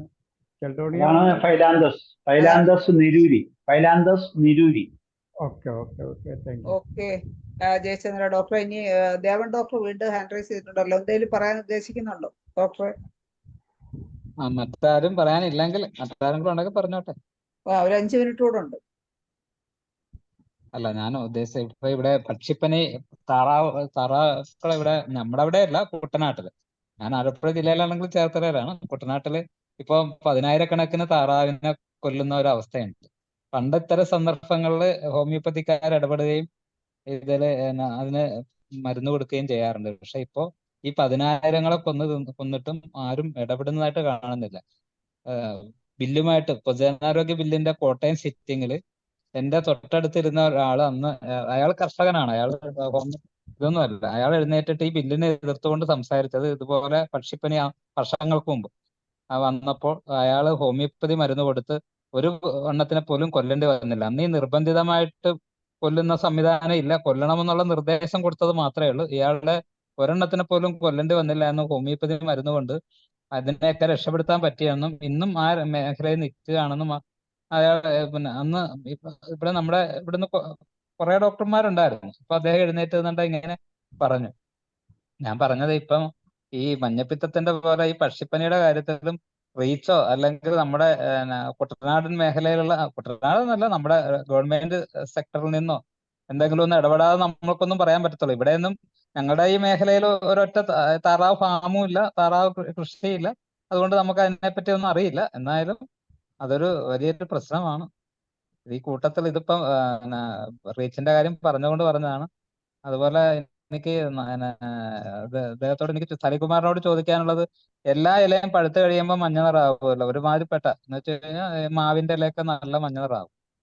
ഈ പൂവരസ് വളരെ നല്ല മെഡിസിൻ ആണ് കേട്ടോ, അതെനിക്ക് അല്ലാതെ അറിയാം. പക്ഷെ പൂവരസിന്റെ ആ മഞ്ഞ നിറം വെച്ചാണോ അത് തീരുമാനിക്കുന്നത്? അങ്ങനെയാണെങ്കിൽ മാവിലൊക്കെ മഞ്ഞ നിറം ഇല്ലേ? എന്റെ ഒരു സംശയമാണ്. സലീംകുമാർ ഡോക്ടർ ഉണ്ടോ മറുപടി? സലീംകുമാർ ഡോക്ടറെ അൺമ്യൂട്ട് ചെയ്ത്. Law of signatures. ഇപ്പൊ ഹനുമാന്റെ കാലത്ത് ഹനുമാൻ പറഞ്ഞല്ലോ, ബിറ്റർനെസ് ആണ് എല്ലാ രോഗവും കുറയ്ക്കുന്നത്. അല്ല ഡോക്ടറെ ചോദ്യം ഇതാണ്, മാവില പറ്റൂല എന്ന് പറയാൻ പറ്റൂല. മാഞ്ചിഫറ നമ്മുടെ ഒരു മെഡിസിൻ ആണല്ലോ. ഇനി അത് അതിനകത്ത് മാഞ്ചിഫറ ഇൻഡിക്ക, അത് പക്ഷെ ബ്ലീഡിങ്ങിനാണ് പ്രധാനമായിട്ട് കൊടുക്കുന്നത്. അല്ല പറയാൻ പറ്റില്ല. പക്ഷെ എല്ലാ ഇലകളും മഞ്ഞ നിറത്തിലേക്കല്ല പോകുന്നത്. ചില നേരെ ഒരു റെഡിഷ് ഇതിലോട്ട് പോകുന്നുണ്ട്. നല്ല പ്യുവർ മഞ്ഞ നിറത്തിലോട്ട് എല്ലാ ചെടികളും വരുന്നില്ല. ഡോക്ടർ സംശയത്തിൽ തെറ്റൊന്നുമില്ല. ശ്രദ്ധിച്ചിട്ടില്ല? എല്ലാം അങ്ങോട്ട് മഞ്ഞാറാവാറില്ല. അതില് പിന്നെ ഈ പറഞ്ഞില്ല, അതിന്റെ ഫ്ലവർ മഞ്ഞയാണ്. ഈ ഇതിന്റെ മാവിന്റെ പൂവാന്ന് നമുക്ക് അങ്ങനെ പറയാൻ പറ്റില്ല. ഇതിന്റെ പൂവരസിന്റെ ഫ്ലവർ നല്ല മഞ്ഞയുള്ള ഫ്ലവറാണ്. പറ്റുന്നുണ്ടാവട്ടെ. ഇപ്പൊ ഏത് ചെടിയാ മരുന്നല്ലാത്തത്? ലോ ഓഫ് സിഗ്നേച്ചേഴ്സ് ഹനുമാൻ പറഞ്ഞു വെച്ചെങ്കിലും അതിനൊരു സയന്റിഫിസിറ്റി ഒന്നുമില്ല. നമ്മൾ അറ്റ കൈക്ക് പ്രയോഗിക്കാൻ വേണ്ടി മാത്രമാണ് ഈ ലോ ഓഫ് സിഗ്നേച്ചേഴ്സ് ഉപയോഗിക്കാൻ പറ്റിയിരിക്കുന്നത്. അല്ലാതെ സിംറ്റംസ് കിട്ടുന്നെങ്കിൽ സിംറ്റം വെച്ച് തന്നെ വേണം പ്രിസ്ക്രൈബ് ചെയ്യാൻ വേണ്ടി. തീരെ നിർത്തിയില്ലെങ്കിൽ തന്നെ മാത്രമാണ് ഈ മാഗ്നറ്റോ തെറാപ്പിയും അല്ലെങ്കിൽ അതുപോലെയുള്ള തെറാപ്പീസ് ഒക്കെ ഏറ്റവും അവസാനത്തെ അറ്റ കൈക്കാണ് പറഞ്ഞിരിക്കുന്നത്. അപ്പൊ അതുകൊണ്ട് അതിന് വലിയ ഇമ്പോർട്ടൻസ് കൊടുക്കണ്ട എന്നാണ് എൻ്റെ ഒരു അഭിപ്രായം.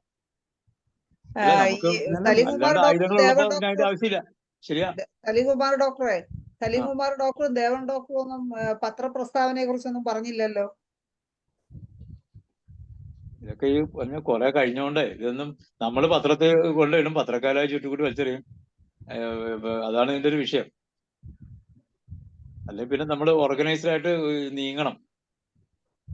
IFPH നീങ്ങിയിട്ട് ടൗണിലല്ലാതെ ഉള്ള പത്രങ്ങൾ IFPH കഴിഞ്ഞ കാലങ്ങളിൽ അല്ലല്ല അത് ഡോക്ടറെ കഴിഞ്ഞ 3 വർഷത്തെ IFPHന്റെ പ്രവർത്തനങ്ങളിൽ ഏത് വാർത്തയാണ് IFPH കൊടുത്തിട്ട് വരാത്തത്? 3 വർഷത്തെ ഇതിന് ഹലോ ഡോക്ടർ അനിൽകുമാറാണ്. ഇതിന് നമുക്കൊരു പ്രിവെന്റീവ് ഇറക്കി കൂടെ? അത് റീച്ചല്ലേ തീരുമാനിക്കട്ടെ. റീച്ചിന് അല്ലാതെ റീച്ച് അവിടെ ഇരിക്കട്ടെ, നമ്മളങ്ങ് ഇറക്കി കൊടുക്കുക, അത്ര അന്ന് കൊറോണ ചെയ്ത പോലെ. അല്ല, അത് ചിലപ്പോ അത് നല്ല ഐഡിയ ആണ്. നിയമപ്രശ്നങ്ങൾ വരും ഡോക്ടറെ. എന്ത് ക്വസ്റ്റ്യൻ വരാനായിട്ട്? നമ്മുടെ ക്ലിനിക്കിൽ കൊടുക്കുന്നു, അന്ന് ഇതുവരെ പ്രയാസപ്പെട്ടാണ് കൊടുത്തത്. ഒരു കോൺട്രവേഴ്സി ഉണ്ടാകുന്നതാണ് എപ്പോഴും നല്ലത്. ശരിയാണ്. കോൺട്രവേഴ്സി ഉണ്ടായി കഴിഞ്ഞാൽ പ്രശ്നമാവട്ടെ, പ്രശ്നമാവുന്നതല്ലേ. ശരി, ആണെങ്കിൽ ഏത് മെഡിസിൻ അത് നമുക്ക് കണ്ടുപിടിച്ചിട്ട് അടുത്ത ദിവസം ചർച്ച ചെയ്തുകൂടെ? അല്ല, നമുക്ക് നാളെ ഇത് പ്രസ് റിലീസ് കൊടുക്കണം. നാളെ പ്രസ് റിലീസ് പോവും. ഇപ്പൊ ഇന്നിവിടെ ഈ ചർച്ച നടന്നതും നമ്മള് ഇത് ഹോമിയോപ്പതിയിൽ അതിൽ നമുക്ക് പ്രിവെന്റീവിന്റെ കാര്യം വിട്ടണ്ട. നമ്മുടെ അടുത്ത ദിവസം ഒരു പ്രിവെന്റീവ് നമ്മുടെ ഇത് പത്രപ്രസാദനം ഇല്ലാതെ കൊടുക്കുന്നു, നമ്മുടെ ക്ലിനിക്കുകളിൽ കൊടുക്കുന്നു. കൊടുത്താൽ എന്താ കുഴപ്പം? വലിയ കുഴപ്പമുണ്ടോ? അന്നത്തെ കൊറോണ ചെയ്തവരെ ചെയ്യാം. എന്റെ ഒരു അഭിപ്രായമാണ്. എല്ലാവരും അഭിപ്രായം ഡോക്ടർ പറഞ്ഞ പോലെ നമ്മുടെ പേഷ്യൻസിന് നമുക്ക് കൊടുക്കാമല്ലോ. കൊടുത്തൂടെ? ധൈര്യമായിട്ടും കൊടുക്കാം. പ്രതിരോധ മരുന്നുണ്ടെന്ന് ജനറൽ ആയിട്ട് പറയാം. അതിന് ഡോക്ടറെ ഇത് പറയണ്ട, നമ്മുടെ ക്ലിനിക്കിൽ കൂടെ അല്ല, മരുന്ന് സെലക്ട് ചെയ്താലേ നമ്മള് വലിയ പബ്ലിസിറ്റി ഒന്നും ഇല്ലാതെ നമ്മളെ അടുത്ത് വരുന്ന ഒരാൾ ചോദിച്ചാൽ നമുക്ക് കൊടുക്കുന്നതിൽ കുഴപ്പമൊന്നും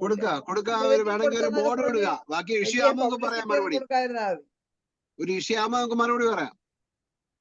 വെള്ളം ഈ കണ്ടാമിനേറ്റഡ് വാട്ടർ കുടിച്ചിട്ട് വരുന്ന കംപ്ലൈന്റ് ഏതാ? മരുന്ന് ഏതാ? ആന്റിംഗ്രോഡ് ആണ് സാധാരണ ഗതിയിൽ.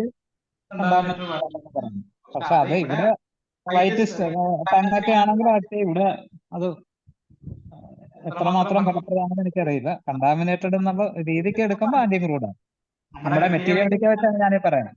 വേറെ എല്ലാവർക്കും അഭിപ്രായം എക്കോ വരുന്നുണ്ടല്ലോ doctor. 2 sister, Devan doctor, Rajeswari doctor, 2 phone on ചെയ്ത് ഒരു ലിവർ പ്രൊട്ടക്ഷൻ റെമഡി കൊടുത്താലോ? ഏതാ ഡോക്ടർ ഏതാ ഉദ്ദേശിക്കുന്നത്? നമുക്ക് എല്ലാവരും കൂടെ കൂട്ടായിട്ട് സെലക്ട് ചെയ്യാം. അതിനെ എല്ലാരും ഒന്ന് ആലോചിച്ചിട്ട് നമുക്ക് ഒരു ദിവസം